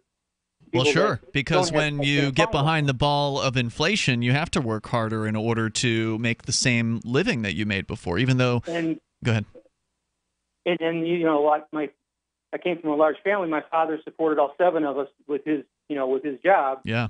I don't think one parent can support a family of 7 anymore. No way. Now, that's all because of inflation. Yep. Yeah. The 8-hour work week, that's the result of that's a kind of a relic from the World War II. President Roosevelt increased the workday from 6 hours a day to 8 hours a day because the country needed to step up war production, and they just never brought it back down to 6 hours a day. So they should reduce the workday back down to 6 hours a day. And if that doesn't do it, maybe reduce the work week to 4 days a week. So you would have basically a 24-hour work week, which that well, what's the point of that? I mean, why would you want a government to tell people how much they could work? What if I want to work more than 8 hours a day or 6 hours a day? I'm just talking about the people that are under that anyone can work as much. You can have a side job if you want, but before the government told people how much they could work, people worked like 14 hours a day, 7 days a week, right, including children. Okay? So that's not all that bad of an idea that the government can. Well, it is a bad idea if you're talking children about still forcing... work. They work in agriculture, which means that mostly white children don't have to work out in the sun, but often Central American kids and that sort of thing do. Also, it's interesting. Child actors are excluded too. It is a bad idea to force or mandate work week lengths onto people because they should be able to work whatever amounts they want. We're doing it now. We're not forcing people to work so many hours. What we're forcing is you could work for a company, but over 8 hours. In California, if it's more than 8 hours in a day, you get overtime. I don't know what it is in New Hampshire. I think a lot of states, if it's over 40 hours in a week, you get it. Yeah, they often companies will get around that by making contractors, people contractors and stuff like that. But or they'll just not hire anybody more than 35 hours a week, and they'll just hire on more people to keep. It's again trying to mess with the market. The market's always going to find a way around the different roadblocks and barriers that the government puts up, as well as or as best and affordably as it can. But it just slows things down. It makes things more cumbersome, more difficult to run a business. People should be free to make decisions about how much they want to work, get jobs where they're, if they don't want to work a whole lot of hours, where they're not required to, or they get a part-time job where they're only working 20 hours. I don't understand the desire to centrally plan all of people's jobs and, how much they work. I don't get it. Well, I think it comes from a misunderstanding because in my opinion, the reason people are working crazy hours now, I know a lot of people work really hard, is literally because of inflation. Just like he had said, his father had raised 7 kids on his salary. Good luck raising one now. My grandfather, 2. My grandmother didn't have a job. Neither one of my grandmothers had jobs, actually, on both sides. My grandfathers worked, regular whatever jobs. One worked for a light company, the other one was a business consultant. And, what they brought home, in 1 week literally paid the mortgage, paid the property taxes, and the next week paid all the other things. And literally he could take about 30% of his income, both my grandfathers, and put them away and raise, 3 or 4 kids. And mom didn't have to work. But today, because of taxation, I mean, if you look at the property tax on my grandfather's house, my one grandfather had been in the same house since like 71. And the property tax was like $82 in like 1972, and today it's $7,000. It was a year and a half ago when I talked to him about this. And he and just for example, even the income tax has gone up. The Massachusetts income tax has gone up, and then you got this whole inflation thing. I mean, when he bought a brand new car in 1971, that car was like $2,200 for a loaded Oldsmobile, and today that same car is $50,000 or $40,000 or whatever. So it really comes down to the inflation. People shouldn't be regulated and told how much they can work, just like you say. But the reason they're working 2 jobs, mom and dad are both working jobs, is because that's what they have to do to meet all these burdens and to have a lifestyle that they want. To have a lifestyle they want. But just imagine if the average working man didn't have to pay this taxes he's paying. And then imagine if the money wasn't just being inflated, if it was sound money. If we had sound money, if we had and it doesn't even have to be gold back, it just has to be sound. I mean, Bitcoin, I think a lot of these cryptos are very sound money as far as I'm concerned. And if money was and then when you got the Federal Reserve. Imagine if money became worth more over time. That's what's happening with Bitcoin. And that would be awesome, because I'm not spending much Bitcoin unless I got the cash to replace it, because I know that tomorrow, if I go buy tires today with cash, they're going to cost more tomorrow to buy with cash. But the tires I buy today with Bitcoin are going to be cheaper tomorrow if I pay for them with Bitcoin. It's just like solar right now. I was talking to somebody about solar. Right now is the cheapest time in history to, like, if you pay cash for your own solar panels. It's going to get cheaper over time. But tomorrow they're cheaper, so don't buy them today. Buy them Wait till tomorrow. Bill, go ahead with your response. Okay, this isn't just an American problem. This is an international problem. I don't want to call it a problem, but automation is going on all over the planet. I agree with that other caller that called in and said that it's not going to do much good. You can have all the automation in the world, but if you have a world population that doesn't have any money to buy the products, then the whole thing will just collapse in upon itself. Yep. Okay? That'll be a problem. So that's why you got to find some way to put money in people's pockets. Okay. Well, the way that money gets in people's pocket is when they work for it. Money just appearing in somebody's pocket out of thin air is going to debase whatever economy you have there. But if you want to comment further, Bill, hang on. We can bring you back and can get deeper into kind of the economics here. I'm not able to verify the statement that the 40-hour work week came in. The 8 hours a day work week replaced 6 hours a day at World War II. I mean, it doesn't. All right. That's not what I see. Toll-free number tonight: 855-450 free like freedom. 855-450-3733. Let's continue here on this universal basic income discussion. It's Free Talk Live.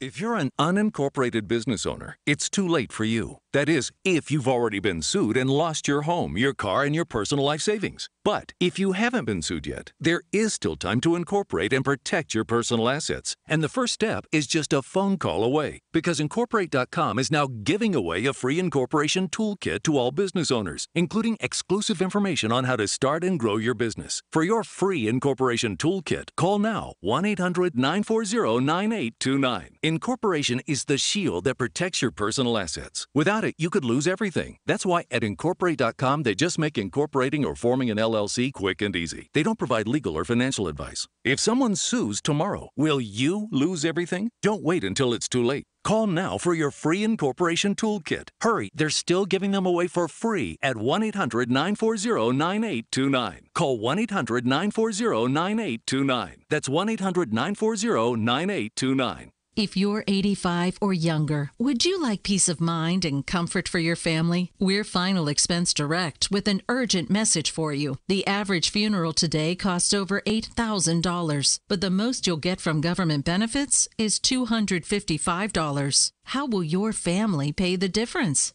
We can help. Our senior plans start as low as just $1 a day and pay up to $30,000 for a funeral and other final expenses. Peace of mind is easy. There's no medical exam. You'll have lifetime coverage, and your plan can't be canceled as long as you pay your premiums. Call now for free information about our senior plans. Answer a few simple questions and receive approval right on the phone. Plus, call right now and we'll give you a discount prescription card for free. Call 800-557-0158. That's 800-557-0158. Again, 800-557-0158. So the protection of life, liberty, and property is what the Free State Project is all about. But it's an effort to move 20,000 people who understand. It's about demonstrating to the entire country that, yeah, we can have a free market, a truly free market. Making it just a freer, great place to live. It's the world's largest voluntarist libertarian community, and it's only getting bigger. That's amazing, to be able to move to a place where other people passionately believe in being free and independent. What the Free State Project is managing to do, though, is to put their money where their mouth is. It's physically getting up across the country and saying, let's go someplace and let's demonstrate the power of these ideas. There's a lot of kind of philosophy that surrounds liberty. There's a lot of thinking about it and talking about it. But here in New Hampshire, people are doing it. 101 Reasons Liberty Lives in New Hampshire, a documentary by Free State Project Early Movers. Watch it free at 101reasonsfilm.com. 101reasonsfilm.com. Did you know you can watch Free Talk Live during our live show 7 days a week from 7 to 10 p.m. Eastern via our studio cams at cam.freetalklive.com? Plus, you can chat with other listeners while you watch, all totally free. Now that our live video stream is hosted by YouTube, our video archives will be online even faster, so be sure to subscribe to our YouTube channel.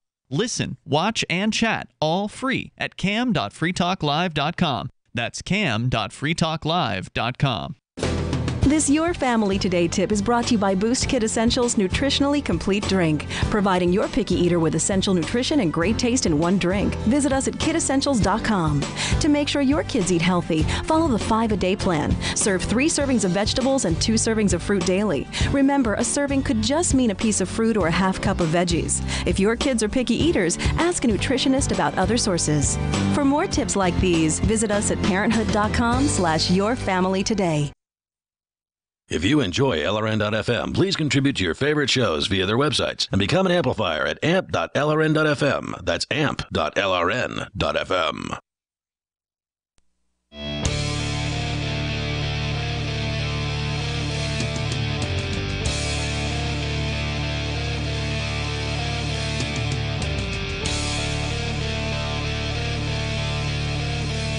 Free Talk Live. You dial in toll free. You bring up anything that you want. Our number here, 855-450-FREE. Elect freedom. That's 855-450-3733. We do have Skype. You can Skype in here. Username for that is LRN.FM. We're going to go back to your calls and thoughts. Also, do want to let you know about Derek J's Victimless Crime Spree. You can go and check it out for free online anytime over at victimlesscrimespree.com. And I think we're going to have a pretty special announcement coming soon. I don't know if I want to break the news without having Derek on to talk about it. But behind the scenes, we're working on a 5-year anniversary screening. Special thing. Of Derek J's Victimless Crime Spree. The 5-year anniversary is coming up in about 2 weeks, so I'm excited about it. We did an initial screening back in 2012 when the movie came out here in Keene, New Hampshire. This time we're going to go across the state to Portsmouth, New Hampshire, and we'll be having a screening, and we'll give you the details about that. If you're in the New England area, you're going to want to mark your calendar as soon as we get the date out there for that publicly, because it'll be free. All you have to do is just make the trip up and show up, and then you can come in and watch Derek J's Victimless Crime Spree, and there'll be a Q&A session after that. So it's very rare that you'll get to see this movie projected on a big screen in real life in a actual theatrical kind of presentation. And even more rare that you'd be able to see Derek J and ask questions afterwards. Yeah, no doubt about it. So I'm excited about it. It's going to be presented very, very nearby Derek's new store, which is the Bitcoin Shop, and we've had him on talking about that. The first ever United States-based store where you can only pay with cryptocurrency. They will not accept cash. It's crypto only, so I'm sure we'll try to tie in some sort of visit walking there, distance. Too. Yeah, it will be within walking distance. It is within walking distance. Yep. So stay tuned for more details on that. Meanwhile, you can check out the movie on your own. If you don't live in New England, it's probably not worth flying out here for or anything like not? that. But be great. If you're a huge fan, then it might be. It might be. So go to victimlesscrimespree.com. We go back to an awesome day. It'll be a nice evening for sure. You'll get to talk to Ian and I and Derek J and check out the new store. I didn't know you were planning on going, but that's I'm thinking about it. Yeah, that'd be cool. Let's go to Bill. Back to Bill in Lake Isabella, California. Bill, so you were calling in about this idea of universal basic income, and you seem to be kind of in favor of something like this, but I don't want to put words in your mouth, and you were kind of trying to make a point before we went away, so go ahead. Yeah, like I said, when I was a schoolboy back in the 1960s, when they discussed, they were talking about the future, automation in the future, and that the idea was that it was going to lead to more leisure time for the workers. Not much was said about how it was going to increase corporate profits or going to make wealthy individuals wealthier. Basically, but like I said, I came from kind of an industrial town, and in that time period, so maybe that might have had something to do with it. I was in favor of a 24-hour work week, 6 hours a day for 4 days. What that would do is that right there, that one change right there would create many more jobs. I mean, as an alternative to giving somebody, $1,000 a month, direct deposit just to lay around on the couch all the time. So, but what good is creating a job that only exists because other jobs got cut? I mean, you're talking about taking somebody who's working 40 hours a week and cutting them down to 24 hours a week. That just means that you get to hire somebody else for another 15 hours or 16 hours a week, and now they've got a crappy little 16-hour-a-week job that they might not have had before, but good luck fitting those 16 hours in to the time where you have your other job, because 16 hours isn't going to be enough time to, pay the bills, so you got to have another job on top of that. And when you got more than one job, juggling the hours between the two jobs gets pretty complicated. No, it wouldn't be like one person. It would be like if you cut the work week down to 24 hours, that maybe you would have the extra 16 hours. It's spread out evenly. It's not one-on-one, if you know what I mean. I don't know what you mean. And I'm not saying that, like you're going to get a pay cut either. I'm saying, basically what I'm saying is pay somebody for a 24-hour work week, which would pay them for 40 hours a work week. So what you're saying is if I have a 40-hour a week or 35-hour a week job, because a lot of people got cut because of Obamacare, but if I have a job that's more than 24 hours a week, 35, 40 hours a week, that your plan comes in, I lose money, right? Like, because I'm getting cut. No. I'm saying if you work 40 hours a week now and make $1,000 a week, okay, you get down there, you work 24 hours a week and you make the same $1,000 a week. So what you're saying is prices would shoot up in that case. So you're saying I wouldn't be working as much. They would shoot up, but they mail. But the thing is that with automation, that's going to put a tamper on it, because automation that'll cancel out the prices shooting up, because the companies will be able to make the products cheaper with automation.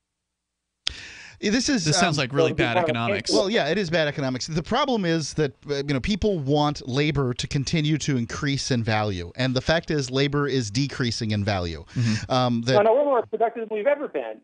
Right, well, yes, we are more productive. The world is more productive than it's ever been, and it's doing it with automation. There are the United States exports more manufactured goods than it has ever in history, but has fewer manufacturing jobs than it has in decades.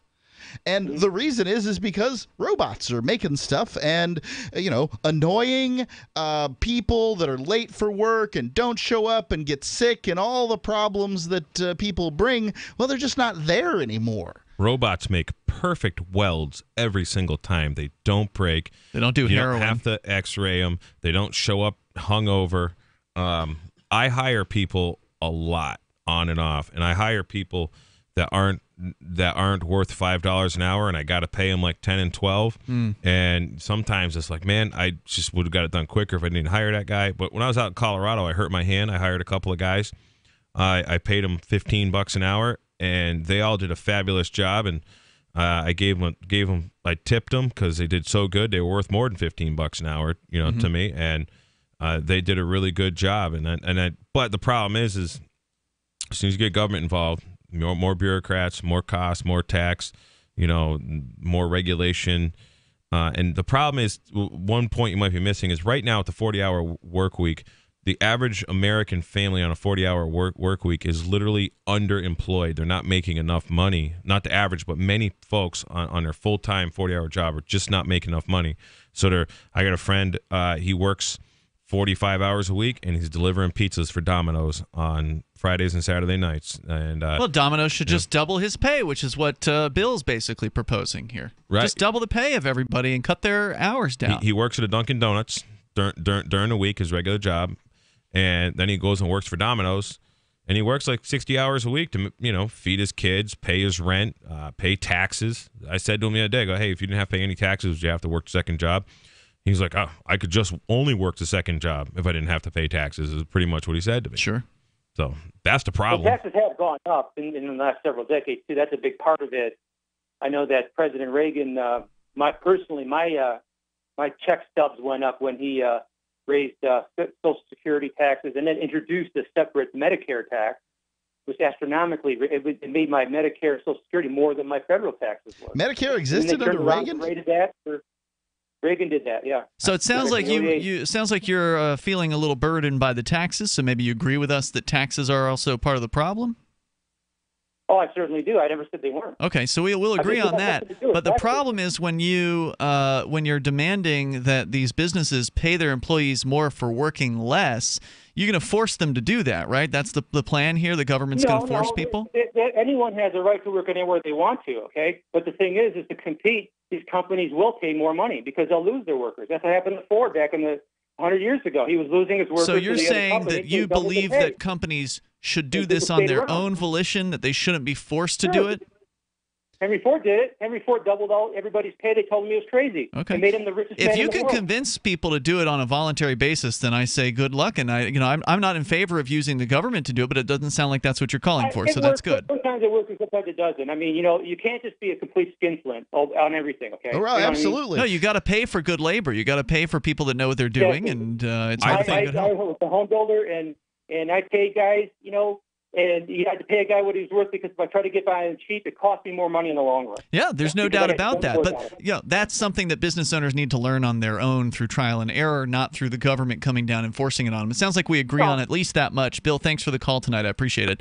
The toll-free number here is 855-450-FREE, like freedom. Now, of course, the economics won't allow for what he's proposing to happen, because if you increase the amount of money people are being paid and cut their hours, you have to then increase the price of the product or service that you're providing, which makes you less competitive in the marketplace. I don't think it's not going to work. I don't think I go for the 24-hour work week thing. Here's the reason. It would be really nice to have more time for video games and drinking or whatever it is that people might want to do in that period of time.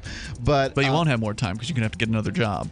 Well, this is the notion is you'd have enough money. But you wouldn't, because the price of everything would go up. Well, if some philanthropist employer just made it so that everybody could have a living wage and work 24 hours a week and had no competition with which would drive his prices down. More coming up here in moments. 855-450-FREE. This is pie in the sky economics here. It's nonsense. More coming up.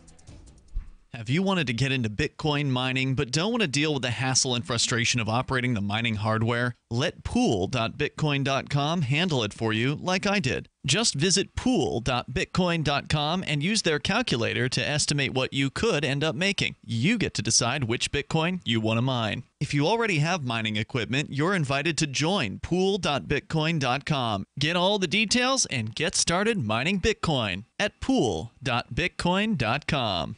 Do you want to help build a better financial system for everyone? Join Dash. Dash is Digital Cash, a digital money platform designed to replace cash and help people manage their own wealth. It's fast and easy, fees are low, and transactions are confirmed instantly. Dash is decentralized, run by users who earn rewards for helping run the network and make governance decisions. Dash is set up to succeed where other platforms have failed. Give it a try at dash.org. Help people take control over their financial future today. Find out more at dash.org. What do you shop for that you could otherwise buy at Amazon? Pretty much everything, right? Amazon has competitive pricing and they deliver, and that's a big plus. If you could plan ahead in your shopping, would you be interested in saving up to 33%?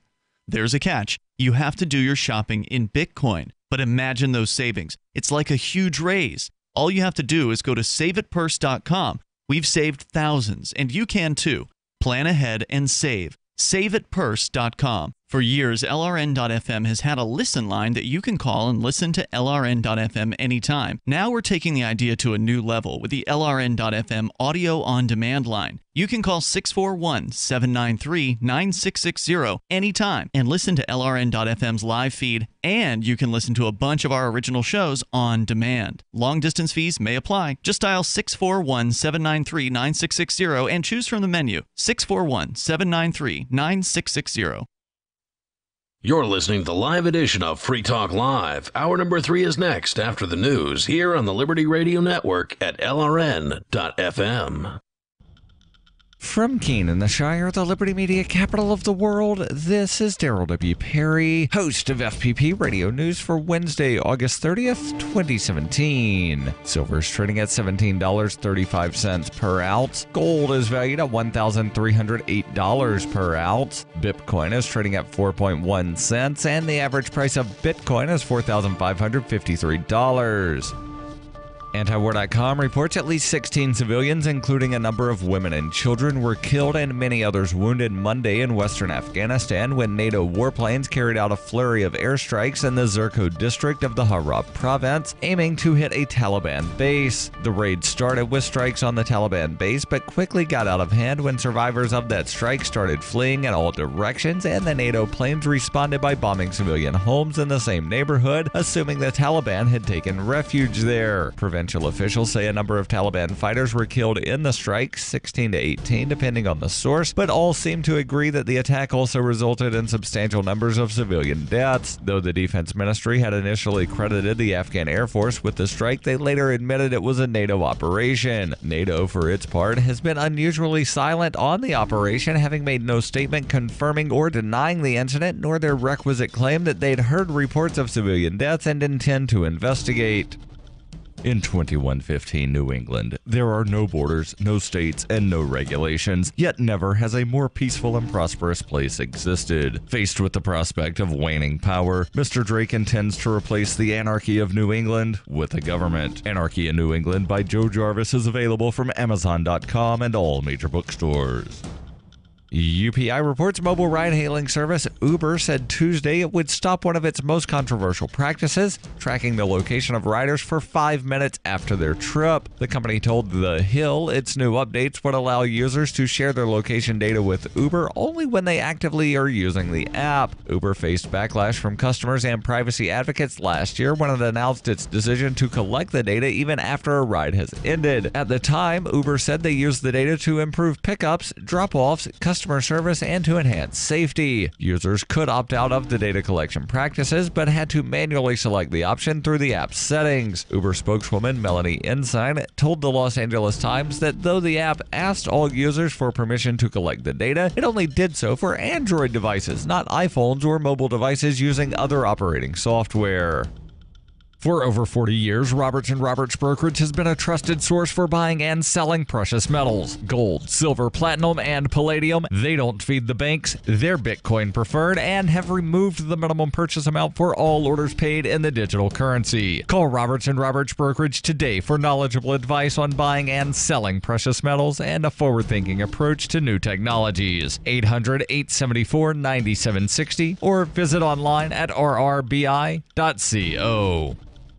Reuters reports the Rubik's Cube has delighted and confounded millions of players since Hungarian architecture professor Erno Rubik created it in 1974. Now the company that makes the twisting puzzle wants to stop the maker of Duncan yo-yos from selling an alleged knockoff. Rubik's brand Ltd has sued Duncan Toys Company and the retailer Toys R Us to halt sales of a puzzle cube, which Duncan calls Quick Cube, that is said to copy the world's best-selling puzzle game. According to the complaint filed on Monday night in U.S. U.S. District Court in Manhattan, Duncan's 3x3 cube mimics the features and overall appearance of the Rubik's Cube, mainly differing in its colors and slight rounding of the corners. Rubik's brand, which is based in London, said this amounted to trademark infringement and unfair competition, and that Toys R Us was also liable for selling Duncan's cubes. The complaint said consumers who expect to receive Plaintiff's Rubik's Cube puzzle, for which plaintiff has developed a national and international reputation, will be disappointed when using defendant's imitation, which causes irreparable harm to Rubik's brand, reputation, and goodwill. Toys R Us sells the Rubik's Cube for $15.99 and the Duncan Quick Cube for $4.99, according to its website. Duncan spokesman Mike Burke on Tuesday said the allegations are without merit and that the company intends to vigorously defend itself. The lawsuit seeks to recoup alleged illegal profits and triple damages and the destruction of unauthorized cubes. According to the complaint, Rubik's Cube became a fad in the United States soon after launching in 1980 under a license to Ideal Toy Company, but remained on the market after demand fell. Roughly 100 million Rubik's Cubes have been sold worldwide. This has been FPP Radio News, online at fppradio.com. Last night's Victoria's Secret fashion show was a true ratings winner, particularly with men who don't know that actual pornography exists. The angels' feather costumes and silk nightgowns were a hit with 30 to 35-year-old male viewers who had no idea that nude images of all the models are easily accessible on the internet. And the show did equally well with 10 to 12-and-a-half-year-old boys who are going to have their minds blown when they finally get around their parents' internet blockers. CBS executives are touting the broadcast as breakthrough programming for people who are excited by the tops of boobs. Producer Dave Mitchell told Variety, quote, "The $2.5 million fantasy bra is a big draw with women who shop at Victoria's Secret, and an even bigger draw with men who've never seen or heard about sex before." The runway show drew expected outrage from the Christian Family Research Council. Executive Director Kathy Rouse charged that the event degrades women by objectifying them, most likely because she's never seen a Ukrainian prostitute receive a bukkake shower from a gang of cracked-out Albanian teens. This is the Onion News Network.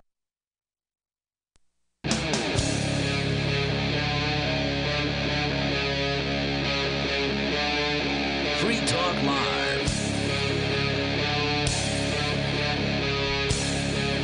It is Free Talk Live, and you can bring up whatever you want just by dialing in here toll-free at 855-450-FREE, like freedom, 855-450-3733. We do have Skype, and the Skype username, if you want to join us, is lrn.fm. With you tonight, it's Ian, Jay, and Mark. We're going to go back to your calls and thoughts.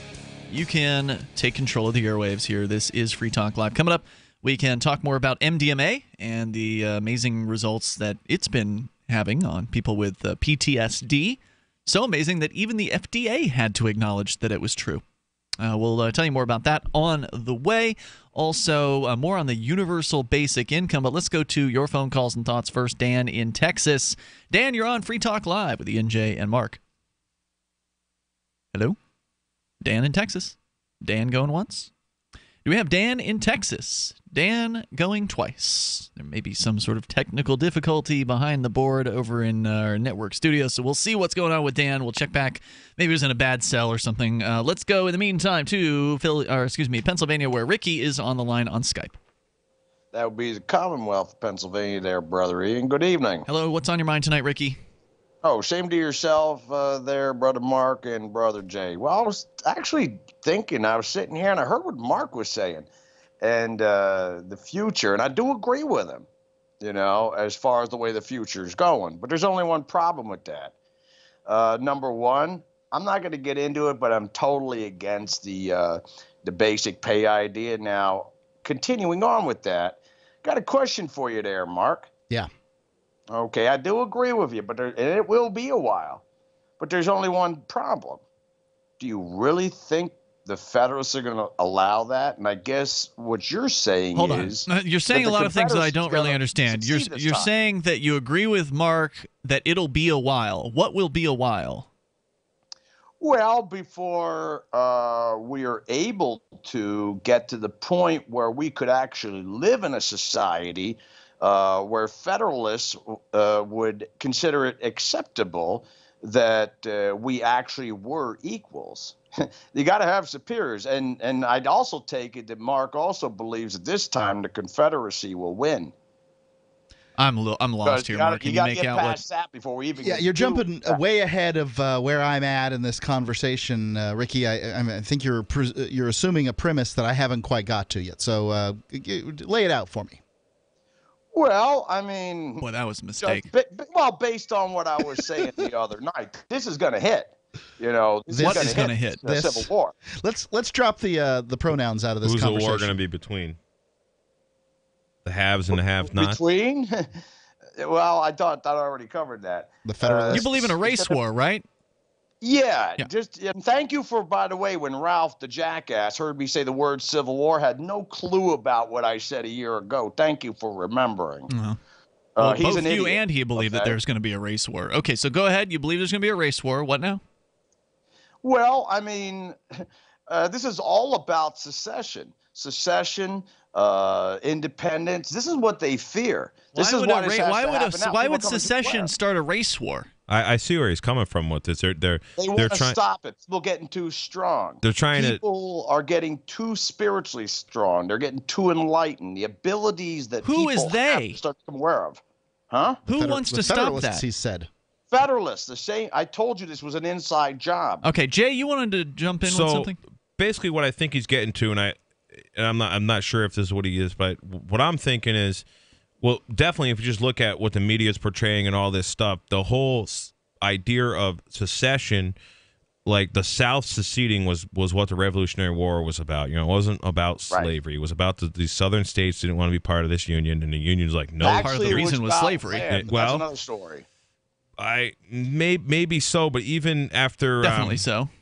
Yeah, but it was also taxes. Taxes were a problem. If a state wants to succeed, they should be able to succeed no matter what. As far as they should I'm be concerned. able to succeed. That's true. At that time, they could. There was nothing wrong with it, and Robert E. Lee wasn't a traitor.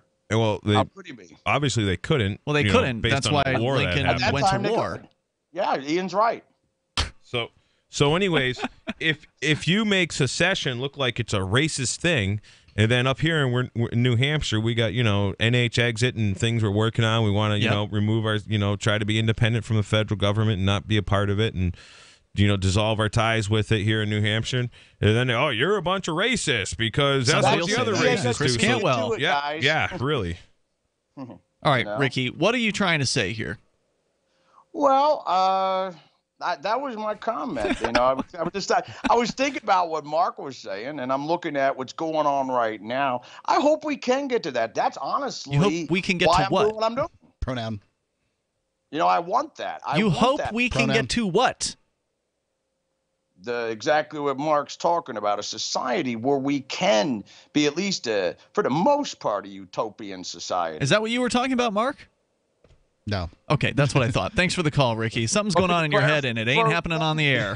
Toll-free number here, 855-450-FREE, like freedom, 855-450-3733. No, there's much more than a language barrier. He speaks our language, but not really. He doesn't use words that are descriptive of what he's trying to say. Like he's saying things as though we already know what he's trying to say, like this and that, or we, or pronoun. Yeah, like as though we already are on his track of thinking and that we're kind of ahead of him or in some way, or I don't know. It's super confusing to try to listen to that guy. The toll-free number here is 855-450-FREE, like freedom. Hey, here's a story from Finland, according to the New York Times. Because remember, we had heard about Finland was going to do an experiment. I don't know if it was nationwide or if it was just one of their cantons or something like that. Universal basic income, they say here, is generating considerable interest these days from Bernie Sanders, who says he's absolutely sympathetic to the idea, which makes sense because he's a welfare statist, to Mark Zuckerberg, Facebook's chief executive, and other tech billionaires. The basic idea behind it is that handing out unconditional cash to all citizens, employed or not, would help reduce poverty and inequality and increase individual liberty. Well, anybody who thinks that doesn't understand economics. But anyway, going on, the discussion is still largely theoretical, says the New York Times opinion piece, because universal basic income hasn't been rigorously tested. Most experiments in the United States in the 1970s, in the Dutch city of Utrecht today, have been local and based on small sample sizes. A nonprofit organization has run a larger program in Kenya, but that effort, which is aimed at decreasing poverty in a poor country, has little bearing for advanced economies and lacks the rigor of a state-mandated nationwide program. This is why eyes turned to Finland at the beginning of the year when the government initiated a national test run for universal basic income. As a rich country in the European Union with one of the highest rates of social spending in the world, Finland seemed like an ideal testing ground for a state-of-the-art social welfare experiment.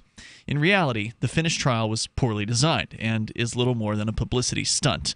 Kela, the National Social Insurance Institute, randomly selected 2,000 Finns between the ages of 25 and 58 years who were already getting some form of unemployment benefits. The subsidies were offered to people who had been unemployed for about 1 year or more, or who had less than 6 months of work experience. Participants in the trial would receive about $645 a month from January of 2017 to December of 2018, whether or not they came to earn any additional income.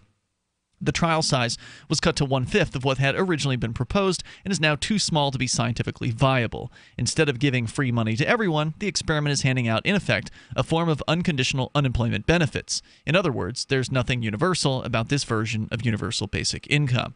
Okay. And so even when the experiment's official results are known in 2019, they will reveal little, and far less than they could have, about the effects that universal cash payments would have on income inequality or people's attitudes towards work and their quality of life.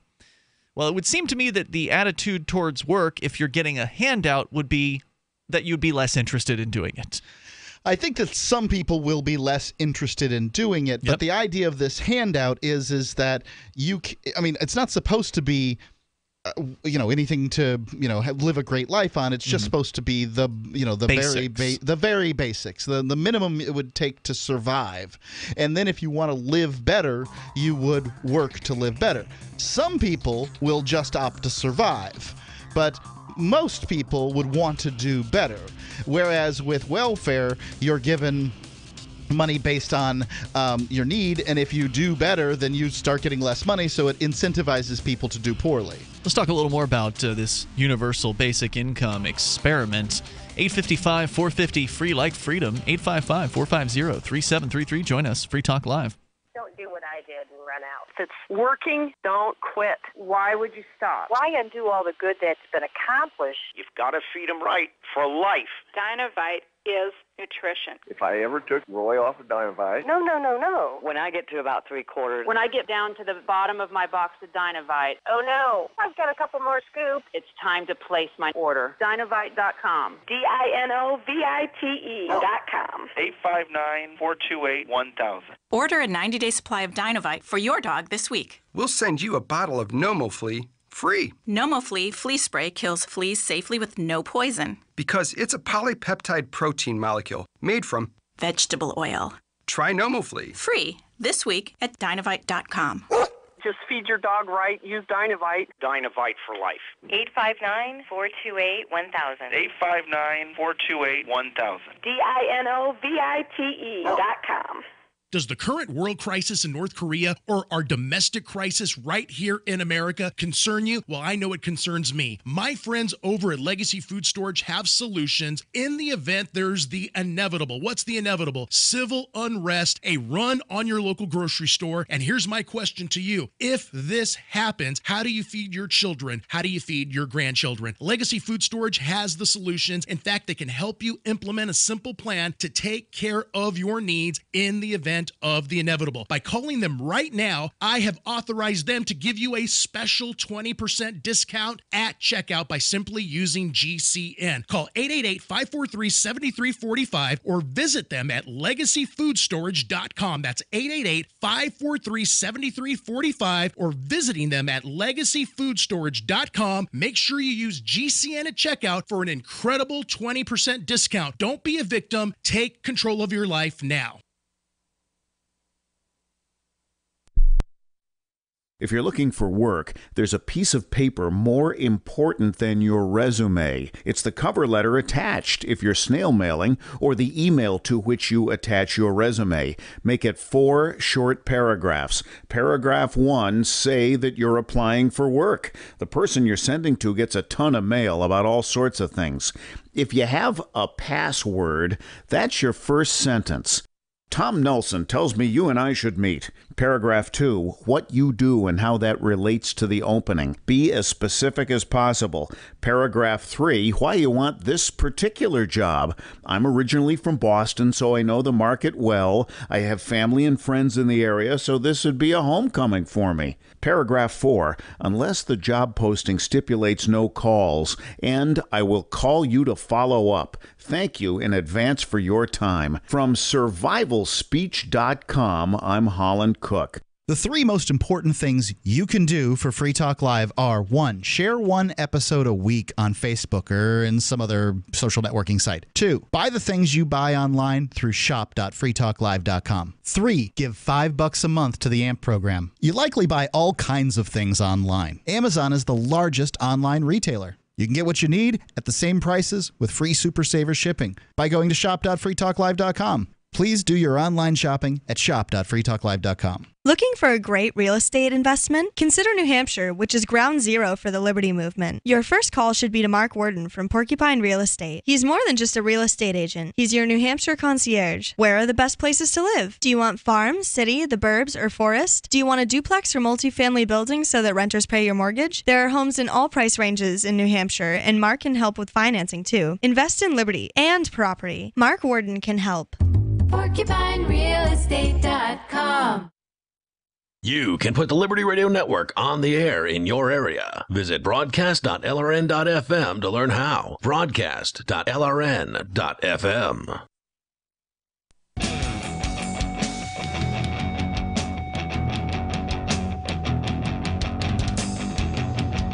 Hey, it is Free Talk Live. You can dial in toll-free here. We're talking bad economics. In this case, giving away money to everybody. That couldn't possibly go wrong, right? Just print it from thin air and give it away, or tax the rich. Oh, wait, but they'll leave. Then what do? Well, you print it from thin air. The toll-free number here is 855-450, free like freedom. And as we've seen in Venezuela, printing money in Zimbabwe before that, printing money from thin air is not a particularly sound economic policy. That's going to result in tremendous price increases, and nobody's going to get richer just because they have more dollars in their pocket, because there's going to be more dollars in society. Anyway, we're going to continue here. It's Ian, Jay, and Mark in the studio. Speaking of sound money, you were talking about cryptocurrency earlier, Jay, as sound money. Now, of course, you know, there are a bunch of different cryptocurrencies out there, so how do you choose which one to get behind? Well, Dash is a different option from what most of them are. Dash has an interesting kind of governance structure set up for it, where the people who are involved in Dash actually get rewards for helping run the network and making those governance decisions. Anyone can invest in Dash and earn those rewards for helping run the Dash network. You can learn more about Dash at dash.org. It's digital cash, a digital money platform designed to replace cash and help people manage their own wealth. It's fast, it's private, if you want it to be, and easy. Fees are low, and transactions are fast and can even be confirmed instantly. You can pay anyone, anywhere in the world, anytime for just pennies on the dollar. And Dash is decentralized, so learn more over at dash.org and help create a better financial system for everyone. And take back control over your financial future today. Find out more at dash.org. There's a lot of momentum behind Dash right now. It's one of the top 10 cryptocurrencies out there in the world. And go to dash.org and find out why. So we were talking about this experiment in so-called universal basic income, which the New York Times is panning as an absolute failure. But that's not because the New York Times cares about freedom or, sound economics. It's because they want to see a full-on universal basic income program tried, and the one they're trying out in Finland has some what they describe as shortcomings, mainly that they're only doing a trial run in one small place with a very small number of people, approximately 400. People are involved in this, and it says here in this opinion piece, which was published last month in the New York Times, that they are handing out a form of unconditional unemployment benefits. In other words, there's nothing universal about this version of universal basic income, and so even when the experiment's official results are known, they will reveal very little. The shortcomings of Finland's universal basic income experiment are best understood against the backdrop of the country's lackluster economic performance and the resulting political developments. At the time of the 2015 parliamentary election, the Finnish labor market had experienced 3 recessions since the 2008 financial crisis. The public debt level increased from more than 38% of GDP in 2008 to 75% of GDP in 2015. That doesn't sound like a good trend. The Center Party, traditionally an agrarian party with broad support from rural areas, won the election on a conservative platform promoting public debt reduction and tough reforms to boost the economy. The party leader, Juha Sipilä, a wealthy former tech CEO, formed a government with the Conservative National Coalition Party and the populist Nationalist Finns Party, based partly on their shared commitment to austerity. The Center Party's manifesto called for reducing wages and raising the retirement age. It also briefly mentioned testing a system of universal basic income. Starting in the 1980s, Finnish progressives began discussing how distributing unconditional income might be a way to combat poverty and inequality resulting from declining employment in the industrial sector. The theory was that receiving a guaranteed income could free all citizens and allow groups like the jobless, students, stay-at-home parents, and the elderly to meaningfully contribute to society through, say, caretaking, charity, or artistic projects. Why would that do that? Why would paying people to sit around make them contribute to caring and compassionate? Yeah, I don't see it. I don't see how it would. I don't know. I think the idea is that these people have is that idle hands wouldn't do the devil's work, and that idle hands would somehow become productive and charitable. And there's just not really much evidence for that. I wonder how much alcohol consumption, drug consumption would increase. And, increase where they did this little experiment where they gave people, did they even, is it a metric they even, bothered to look into or remember, Good question. But by the time Finland actually attempted this experiment in the 80s, a conservative government committed to economic austerity was in power. How could it I guess they were talking about it in the 80s. How could it spearhead a leftist benefits program in the midst of economic hardship?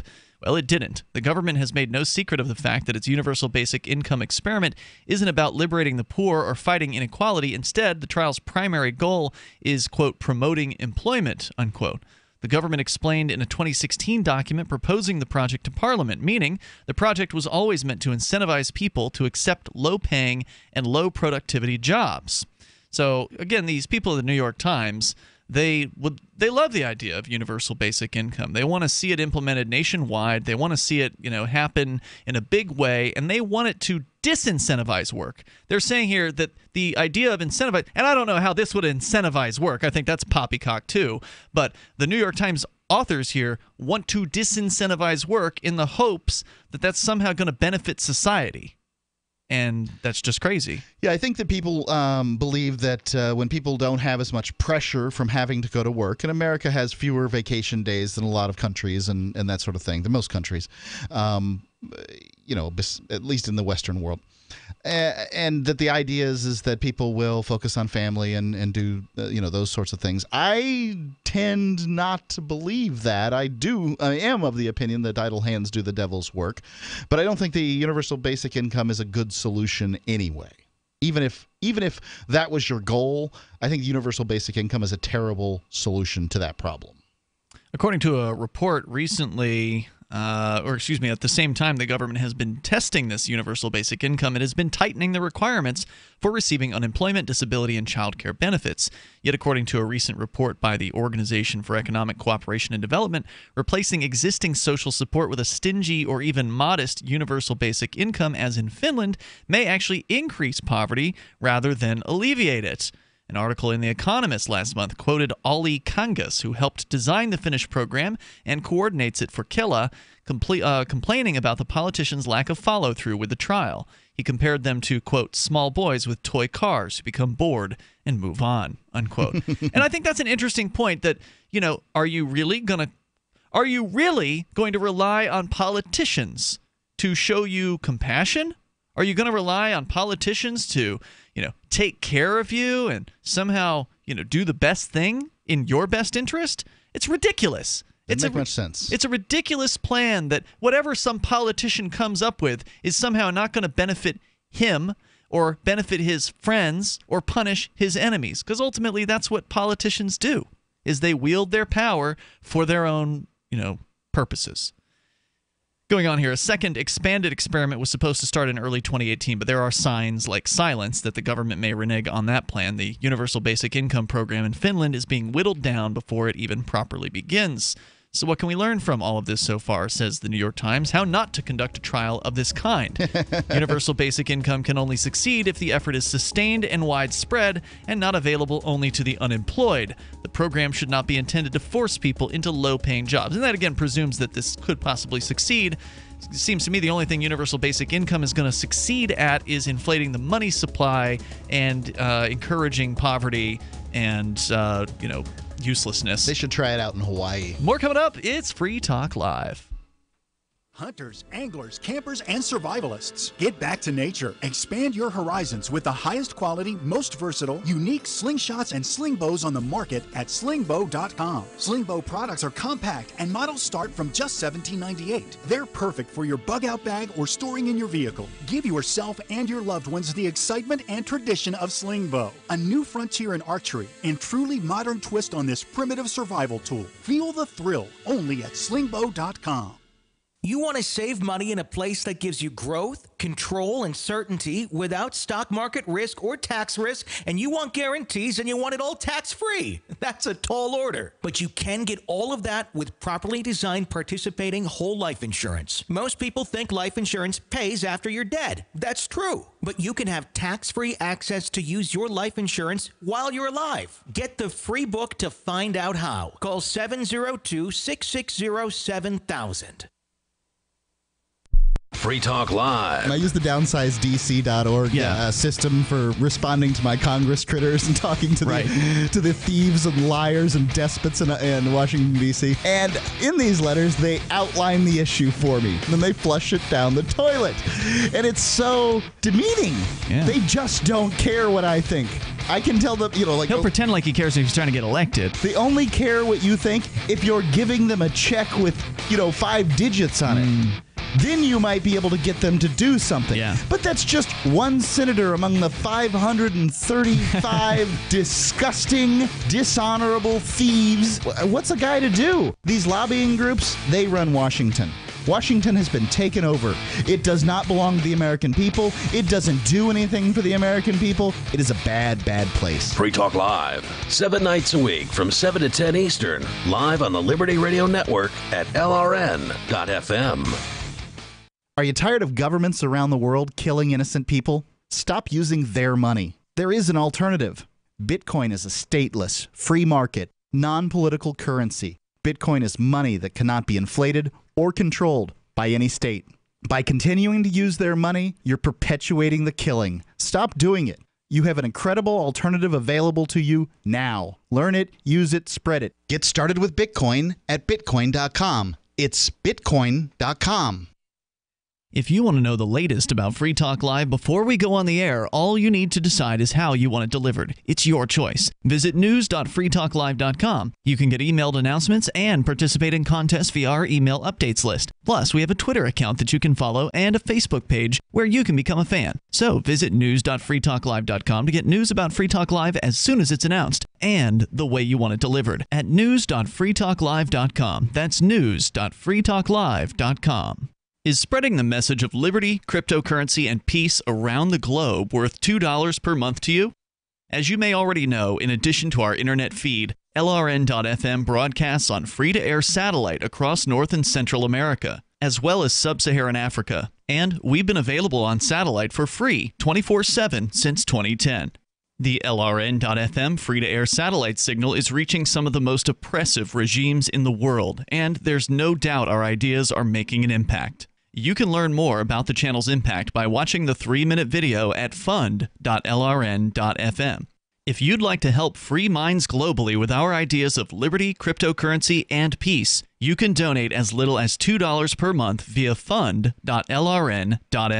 You can help us continue and expand our satellite broadcast to multiple continents. Visit fund.lrn.fm today, and thank you for your help. Don't forget to share the link on social media. That's fund.lrn.fm. You can connect with the Liberty Radio Network via our Facebook page at facebook.lrn.fm. That's facebook.lrn.fm.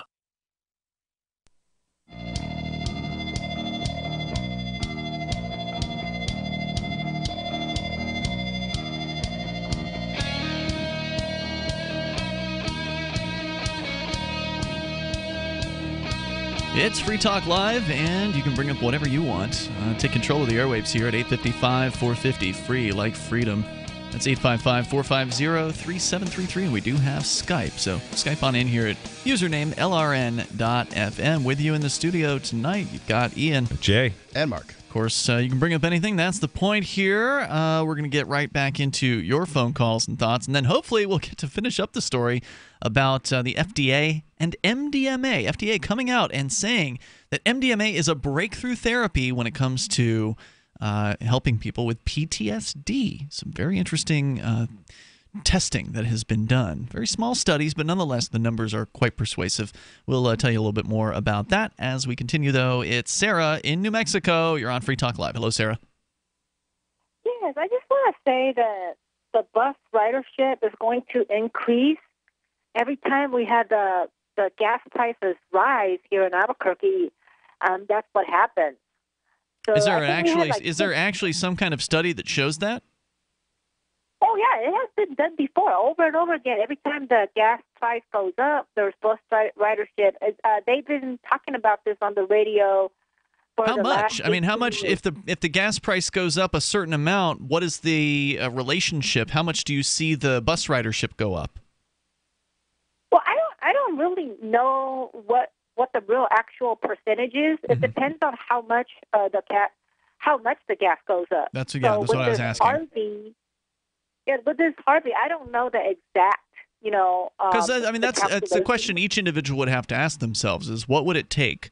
What kind of gas prices would it take to drive you away from actually having the independence of using your own car, to then having to wait around on a city bus and get on a nasty old bus? And it depends on the bus and how useful it is too. Tell you what I did when diesel fuel got to $4 a gallon, $4.50 a gallon, $5.50 a gallon.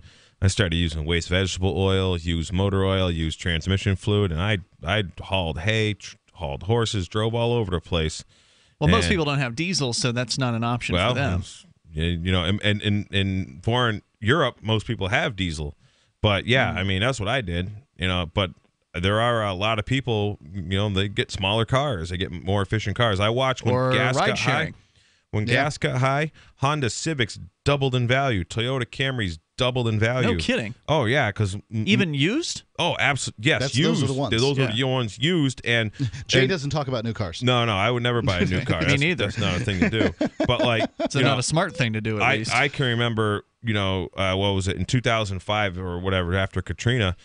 We bought some real nice pickup trucks for short money because they didn't want to drive them. I remember my brother bought a Tahoe loaded, because a lady just was getting out of it and the dealer wasn't going to give her nothing for it, and she bought a brand new Toyota Camry because the gas was whatever $4 a gallon. Right.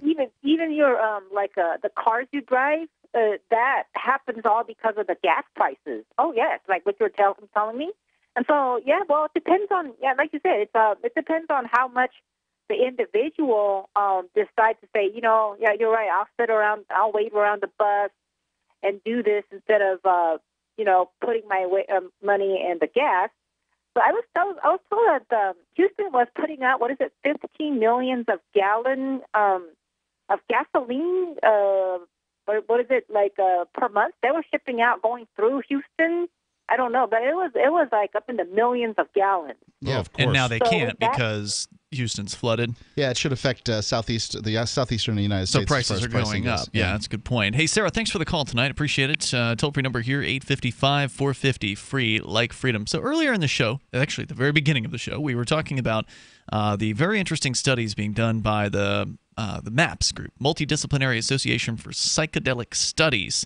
And they've been testing MDMA, and they're about ready to enter what's the very first ever Phase 3 study of MDMA coming up in 2018, approved by the FDA, which the FDA is now calling MDMA a breakthrough therapy when it comes to... Never thought I'd hear it. When it comes to PTSD. Now, that's different from the DEA. The DEA is still saying there's no medical benefit. So you've got two different government agencies saying two completely different things here. So they were talking about the results in the study, which had 12 subjects, 10 out of the 12, all who began with a PTSD score that indicated severe PTSD.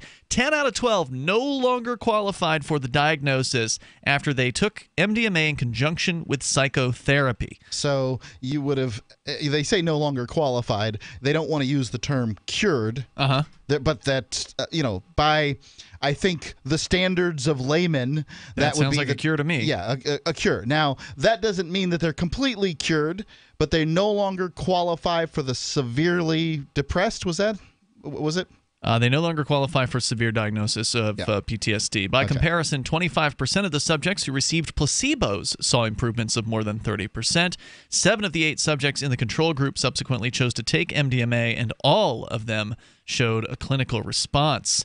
That study, published by the Journal of Psychopharmacology in 2011, had a small sample, and blinding probably was less than fully effective, since subjects may have surmised they were getting the real thing based on the effects they perceived. But follow-up evaluations conducted 17 to 74 months after the last treatment found that the improvements experienced by the subjects who received MDMA generally persisted. Okay, I was wondering about that. It's one thing to say that you hype somebody up on Molly or whatever, and then the next day they feel happy, great, and then like, yeah, I like that, but I wanted to know, how are they a year later? And exactly. So 17 to 74 months. Again, their results persisted. While 2 of the 16 subjects who completed all of the evaluations relapsed, the average CAPS score was essentially unchanged. Again, CAPS is the clinician-administered PTSD scale.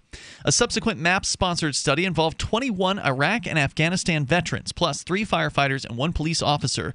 The results, which have been shared with the FDA but have not been published yet, were similarly impressive. Instead of using an inactive placebo, as the earlier study did, this one randomly assigned subjects to receive either 30 milligrams, 75 milligrams, or 125 milligrams of MDMA, followed by supplementary doses equal to half the original upon request. Summarizing the results at a MAPS conference last April, Mithofer, one of the scientists, said there was not much improvement in the 30 milligram group, but quite a lot of improvement with the other doses, meaning that, mean CAPS scores, which ranged from 80 to 90 at the beginning, fell to between 70 and 80 in the low-dose group, the one that wasn't that effective, less than 50 in the high-dose group, and less than 30 in the medium-dose group. In addition to the breakthrough therapy designation, the FDA has reached an agreement with MAPS on which one was most effective? The medium dose. Okay, interesting. Again, so the high dose small numbers. Yeah. Small numbers. So it's hard to really, say one way or the other. It ain't science quite yet, but it's interesting. It's very interesting. So the FDA has reached an agreement with MAPS on the design for these phase 3 studies. Among other things, the FDA agreed with Rick Dublin, who's the founder and executive director of MAPS, that an inactive placebo, as in the first phase 2 study, was more appropriate than the active one used in the veterans study. MDMA seems to facilitate psychotherapy for PTSD by promoting trust and enabling people to confront traumatic memories without the overwhelming fear that they would ordinarily experience. The idea of using a low dose as a placebo was that subjects would not get those benefits, but would feel some of the stimulating effects associated with MDMA, a relative of methamphetamine, making it harder for them to figure out which group they were in. But it turned out that the low dose actually had a negative effect for many subjects. What we discovered, said Dublin, was, quote, that the low-dose MDMA did increase the blinding, which is what I knew would happen, but that I didn't anticipate happening was that the low-dose MDMA between 25 and 40 milligrams actually had an anti-therapeutic effect. It made people agitated. It was uncomfortable. They were activated, but they didn't have the fear reduction. So people in those low-dose groups, in some of the studies, they got a little bit worse. In other studies, they still got better, but not as much as they would have if they'd had the therapy without any MDMA at all. We'll tell you a little bit more about this breakthrough news about MDMA, a.k.a. ecstasy, a.k.a. Molly, and a variety of other street slang that turns out it's looking like it's really helping people with PTSD. And remember, a lot of these people that they're testing it on have failed at every other possible therapy. And this has solved a lot of these problems for people. It's amazing. We're coming up. Dash is digital cash, a digital currency designed to replace cash and help people manage their own wealth. It's fast and easy, fees are low, and transactions are confirmed instantly. Pay anyone, anywhere in the world, anytime, for just pennies on the dollar. Dash is the first digital money that's governed by its users. Join Dash at dash.org and help build a better financial system for everyone. Find out more at dash.org.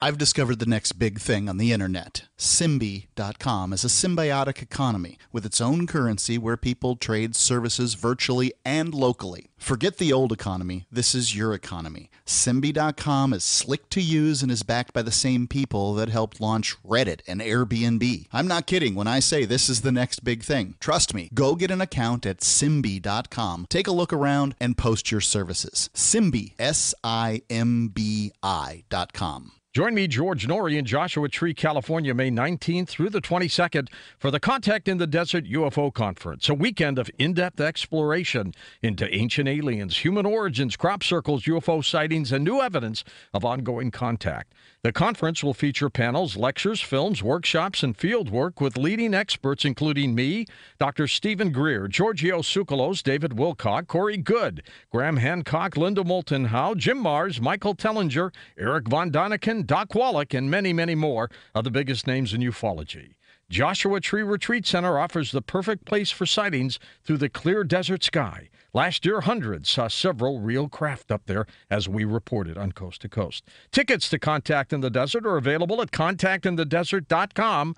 That's contactinthedesert.com, or by calling 323-721-1743. That's 323-721-1743. I've been told no in many different ways. I give you an order and you're going to obey it. George, you can go this way. You can't do that and you have to leave here. You cannot bring signs into their rally. Walk with me. Well, I'm comfortable here, actually. Whoa, hey. Who do you think you are? Excuse me. There is no video and audio allowed in this office. No, I have work today. You ain't gonna make it. Wait a minute. Hey! Oh my God! Unbelievable! Why are you running from me? Because you're scared me. What am I being detained for? You're being served. What is this? You're being served. What is this? Bureaucrats have a funny way of telling people no. That's the sound of the men working on the chain. Derek J's Victimless Crime Spree.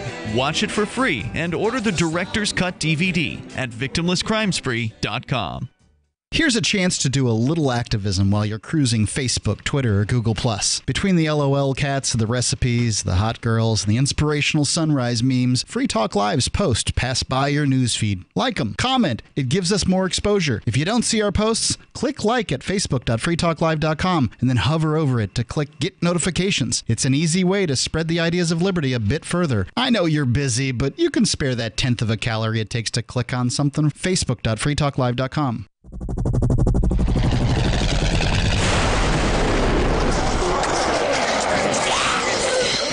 In Survivor Max 2, School Bites, Max must scavenge through a wasteland swarming with the undead. Desperate to find the medicine he needs, he discovers a community of survivors at his former school. Has he finally found the safe haven he's been looking for, or will he discover that school bites? Look for Survivor Max on Facebook, read reviews on Amazon, and read Chapter 1 at survivormax.com. While our satellite channel is free to listen to, it's not free for us. You can help us cover our satellite costs with the chip-in on the right side of the page at lrn.fm.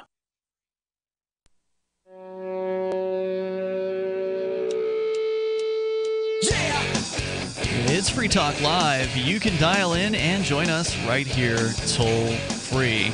Our number is 855-450-FREE, like freedom, 855-450-3733. Maybe you've got a story that you want to tell about experience with MDMA, a.k.a. ecstasy. And I don't just mean taking it and partying in a club. I'm talking about, like, this helped you with something, some sort of mental issue that you were able to get over. Maybe you were able to communicate something with a loved one that you hadn't been able to communicate previously because of whatever mental blocks or, mental brick walls that you've sort of built up around whatever that thing was in your mind. As they're pointing out here in the studies that have been done on MDMA over the last decade or so, is that the MDMA, it helps people by promoting trust and enabling people to confront traumatic memories without the overwhelming fear that they would ordinarily experience.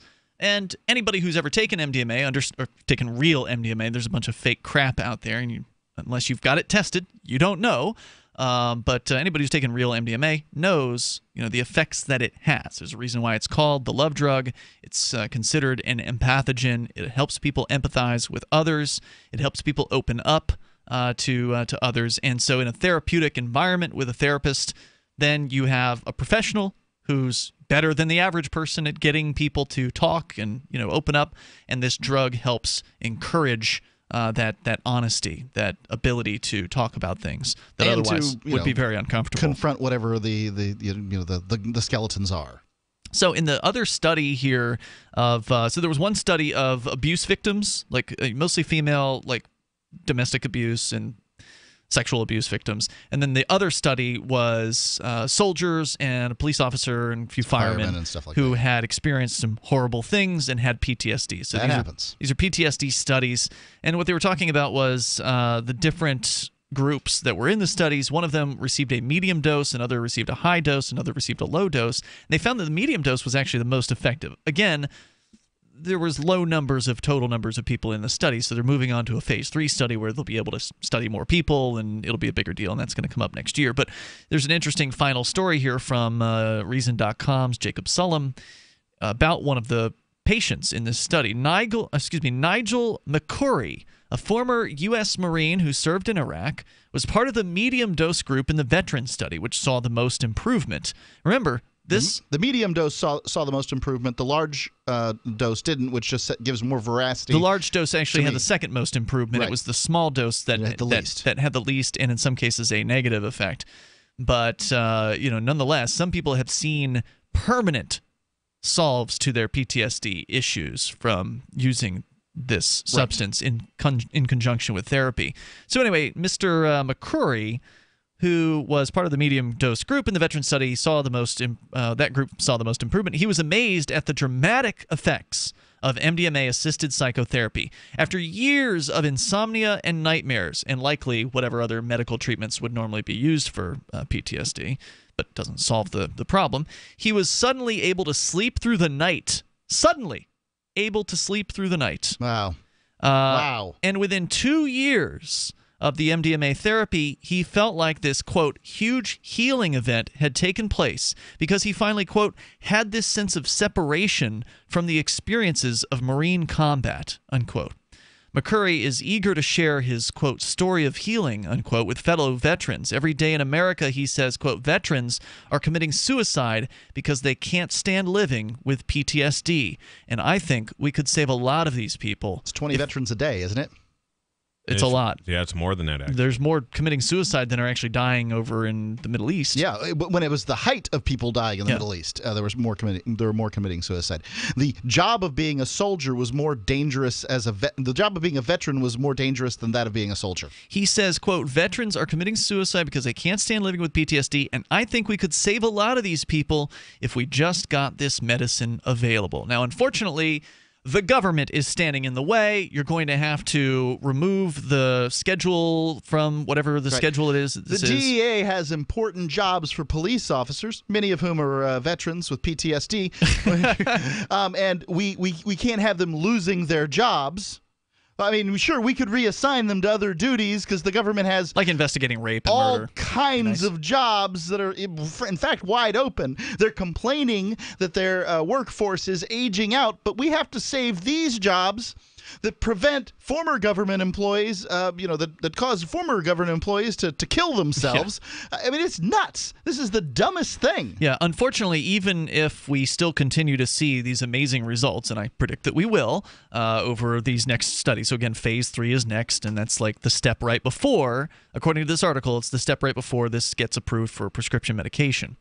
So they're saying the soonest would be 2021. So sorry to all the veterans who commit suicide between now and then. Sorry if you can't hold it together till then. Yep, well, that's just how the cookie crumbles when it comes to government. I do have some advice if you happen to be listening, and this is something that's plaguing you. Yep.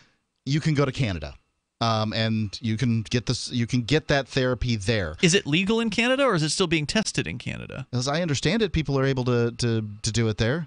Okay. Well, I didn't know if that was a special study like these, or I don't know the specifics, but check in Canada, check in Mexico. Even if you have to go and pay for it yourself, it's better than death, right? Sure.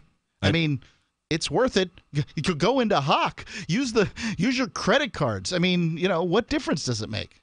Years ago, I read a book called oh boy, I can't remember what the book's called now. But it's about this herb called Essiac, and Essiac is the reverse of Casey. Renee Casey was this woman to come up with a Canadian doctor or nurse or something. Anyways, it was about how the Canadian government, Parliament, said, well, we won't give you Essiac, or you can't get this Essiac tea. It was a combination of herbs that help the body heal cancer, I guess. Mm-hmm. And I did a lot of study on it about this thing when I was in high school, and the book had talked about book was called Calling of an Angel. That's what the book's called. And what the Canadian government would do to medical system, if you were terminally ill with cancer, you could get this Essiac tea. Was one of the few things that they would give you, if you were terminally ill with cancer. But the thing is, as soon as you are not terminally ill with cancer anymore, you could no longer be on this tea, which was basically simple herbs. And I think the one herb, sheep sorrel, was almost treated like a schedule something, and you can't even get high from it or anything. It's actually since been descheduled. It's not even on the list. Sheep sorrel, I mean, it grows out here in the fields of New Hampshire wildly. But so I don't know if in Canada, if you're be considered terminally PTS or whatever, having terminal depression, I don't even know if that term even exists, they would give it to you. But yeah, if you're terminally ill with cancer in Canada, you can seek all these alternative things that you can't do in the United States or whatever. Okay. Yeah, it's good to know. So this is big news. I'm really happy to hear about this. The FDA claiming MDMA is a breakthrough therapy that is to counter the DEA claiming that it has no accepted medical use. So one of these viewpoints is going to come out on top: the DEA viewpoint or the FDA viewpoint. And it sounds to me like we may be actually moving towards a situation where MDMA can be prescribed and that it can be used in a therapeutic environment, and that could really help a lot of people, not just soldiers, but other people who've been traumatically stressed at some point in their past. It's incredible. I mean, I'm really glad to hear this. It's a pleasant surprise from the government. I mean, obviously, we're not talking about recreational MDMA here or anything. Nope, but I do that. want to see that happen. I mean, I want to see an end to the entire war on drugs. Unfortunately, we're a long ways away from that. Although we did report this weekend that California is going to possibly have the end of prohibition to psychedelic mushrooms on the ballot coming soon. There's a ballot initiative they're collecting signatures for. They got to get close to 400,000 valid signatures to get it on the ballot. But if this thing gets on the ballot and it passes, it would completely eliminate psychedelic mushrooms from all the statutes. So it would become legal to grow, sell, use, possess. It would just become completely legal. No taxing, none of that stuff. Wow. So that's the proposal here, and I think that's really exciting because also psychedelic mushrooms have been used in testing with, I believe, PTSD and have shown some real promise. So, and not to mention smoking cigarettes, that it's helped people. Psychedelic mushroom use has helped people quit smoking and quit drinking alcohol, as I understand it. So again, a lot of these things need more study, but if they were actually legal, we'd have the ability to do more studying on them and find out where they really can help people, because I think that there's a whole untapped portion of these drugs that historically people have looked at all as recreational drugs. There's a lot of untapped potential that can really help people in a variety of different maladies. Yeah, it turns out when people are happier, they're healthier. So we're out of time for tonight, but you can join us online between now and tomorrow night. In the meantime, over at freetalklive.com. Don't forget, you can amp the show as well for $5 a month or Bitcoin with PayPal or credit card or however you want to do it over at amp.freetalklive.com. That helps us get on more radio stations around the country, and it gives you some cool perks. amp.freetalklive.com. See you tomorrow. Free Press Publications is an independent, alternative media and publishing company founded in June 2009 with the mission of ensuring a free press for the freedom movement and is committed to spreading the message of peace, freedom, love, and liberty. FPP also gives new authors an avenue for publishing freedom-oriented material. FPP brings you daily news and commentary on the website fpp.cc, as well as a daily 5-minute newscast, FPP Radio News, and weekly news, views, and commentary in the FPP Freedom Minute and Peace, Love, Liberty Radio at fppradio.com, and the monthly newspaper FPP News at news.fpp.cc. Find FPP online at fpp.cc.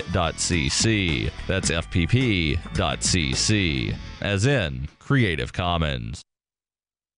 I love My Magic Mud. I drink a lot of coffee. I had stains on my teeth. Then I found My Magic Mud, and I was told it would remove stains. So I paid attention when I brushed the first time. My Magic Mud is black tooth powder, and the difference it made in my teeth in one application was noticeable. With 4, my teeth were as white as you normal folks out there. Please go to mymagicmud.com and buy a jar. There's 150 applications for $25. You can use Bitcoin, mymagicmud.com. So you've heard all 3 hours of the latest episode of Free Talk Live, and you're still hungry for liberty-oriented audio content? Did you know that we have another 24/7 audio stream at LRN.FM? The Liberty Radio Network airs the latest episodes of some of the best liberty-oriented podcasts on the internet around the clock. In addition to recorded content, you'll also hear live shows like Free Talk Live, originating from our Keene, New Hampshire studio. So listen anytime at LRN.FM. That's LRN.FM. The latest episode of Declare Your Independence is next, after the news, here on the Liberty Radio Network, LRN.FM. From Keene in the Shire, the Liberty Media capital of the world, this is Daryl W. Perry, host of FPP Radio News for Wednesday, August 30th, 2017. Silver is trading at $17.35 per ounce. Gold is valued at $1,308 per ounce. Bitcoin is trading at 4.1 cents, and the average price of Bitcoin is $4,553. Antiwar.com reports at least 16 civilians, including a number of women and children, were killed and many others wounded Monday in western Afghanistan when NATO warplanes carried out a flurry of airstrikes in the Zirko district of the Herat province, aiming to hit a Taliban base. The raid started with strikes on the Taliban base, but quickly got out of hand when survivors of that strike started fleeing in all directions, and the NATO planes responded by bombing civilian homes in the same neighborhood, assuming the Taliban had taken refuge there. Provincial officials say a number of Taliban fighters were killed in the strike, 16 to 18 depending on the source, but all seem to agree that the attack also resulted in substantial numbers of civilian deaths. Though the defense ministry had initially credited the Afghan Air Force with the strike, they later admitted it was a NATO operation. NATO, for its part, has been unusually silent on the operation, having made no statement confirming or denying the incident, nor their requisite claim that they'd heard reports of civilian deaths and intend to investigate. In 2115 New England, there are no borders, no states, and no regulations, yet never has a more peaceful and prosperous place existed. Faced with the prospect of waning power, Mr. Drake intends to replace the anarchy of New England with a government. Anarchy in New England by Joe Jarvis is available from Amazon.com and all major bookstores.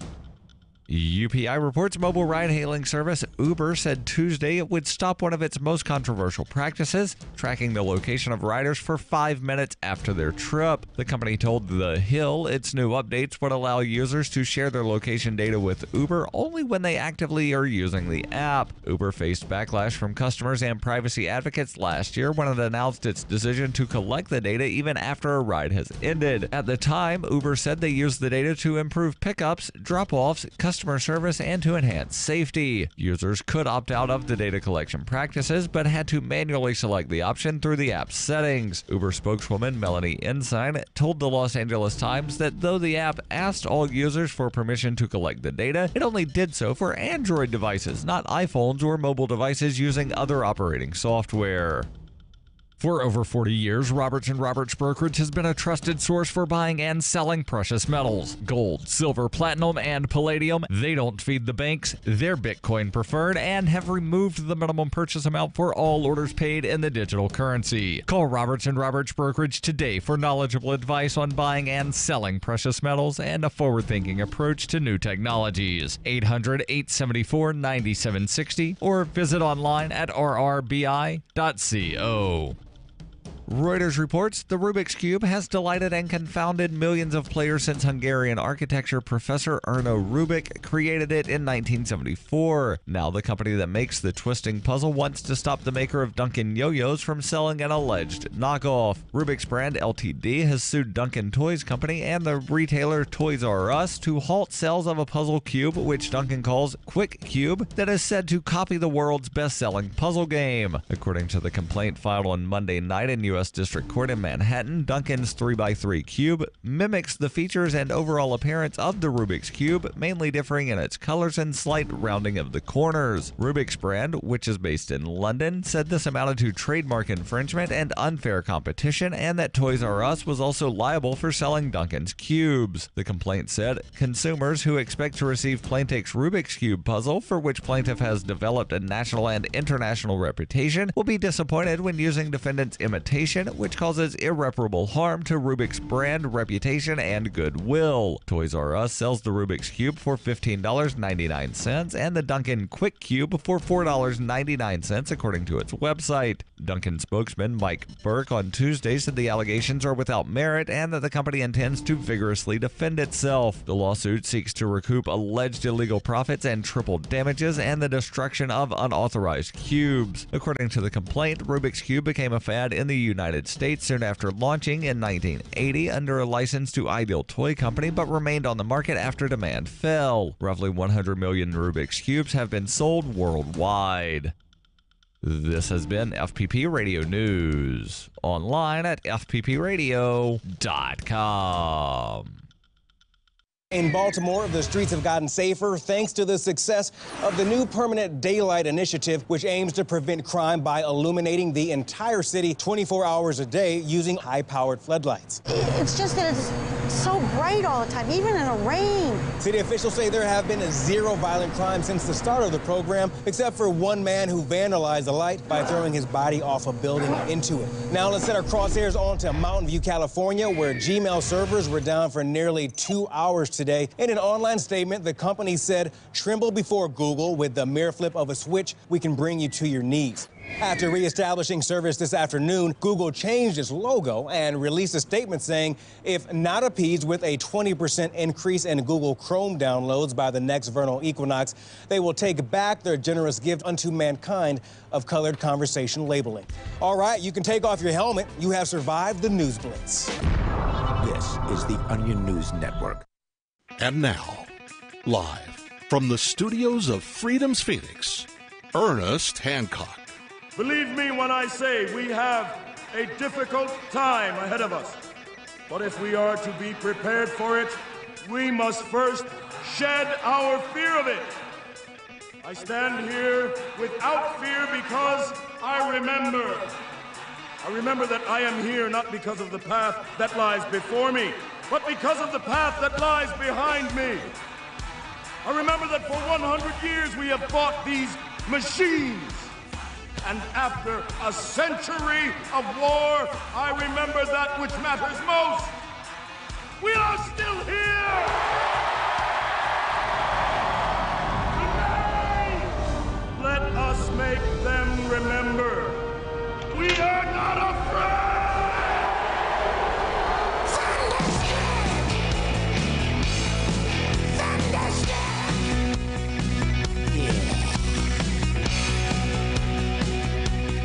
Yeah, no fear here, and declare your independence from me, Ernest Hancock, here in Phoenix, Arizona, not a from the BEA beautiful studios of Freedom with an S, freedomsix.com. We are going to have a wonderful show for you today, and for me. You know, really, it's all about me. It's all about me. I just get to share with y'all. Roger Ver is going to, he's got a great new thing he's going to not tell us about. Okay, we'll talk about that in a little bit. So we have a Bitcoin fork has happened. So we are going to go ahead and find out who won. Did we all win? Did somebody win more than other? Because it's definitely a win thing when it comes to Roger Ver and Tone Vase. Tone Vase will be on in the third hour. In the second hour, there's a gentleman, Dylan Howard. There's a group from BitShares. They've been doing different stuff. They got, like their third, fourth offering or something, and they wanted to get the Declare Your Independence bump. And we're just like, another offering, initial coin offering, ICO, I guess they're calling them now. And the SEC says, oh, you can't do that anymore. And then they go, yeah, well, we're in $10 kiss my butt. So, I don't know what U.S. doesn't have anything to say about anything anymore anyway. And I just saw the new documentary about Bitcoin on Netflix a couple days ago. Davi hadn't seen it yet, but I'm going, yep, you need to watch it. And Roger Ver comes out being a hero there. I tell you who always has been, right in line. This is a social thing. This is a Save the Planet thing, Eric Voorhees. And Shapeshift, he goes, yeah, you guys go split off and however many cryptos you want. It doesn't matter because I'll take them all and we can exchange and everything and the man can suck it, okay? So Davi and I have been working on the second letter of Mark, Captain Mark of the Precariat. PiratesWithoutBorders.com. PiratesWithoutBorders.com. PiratesWithoutBorders.com. Go there. And we're working on commercials. We're going to start launching. We're going to be at Nexus conferences coming up in mid-September. Roger will be there, and we'll hang and say, yo, what's up? But the thing is, oh, yeah, and you'll be in the United States of America. That's good. That's good. He'd been kind of excommunicated there for a little while. Well, what we're going to do is, because he said, and I'm gone. And they go, yeah, but you took all your money with you. You're not allowed. But what we're going to go ahead and do. So you're saying it's money? See. They want their fair share, whatever the hell that is. So this is what we're going to be talking about today. Today's, going to be crypto day. And I've been promised from the beginning, we've been covering, I think our first shows as early as 2009. Certainly by 10, we were doing when Bitcoin was nothing money. And the concept, that's how it was sold to the Liberty community. They go to the Free State Project and Free Talk Live and Declare Your Independence and Levolution and all that and go, this is great, freedom money because of this, and this. And then this, and this didn't turn out to be totally accurate, okay? It wasn't as not anonymous as they were saying it was. Now we got IRS going down saying, hello, we've been watching y'all and you owe us. Oh, thank you. Then you have, it's going to be cheap microtransactions. We're going for pennies. Now I do it now. It's $2, $3, $4.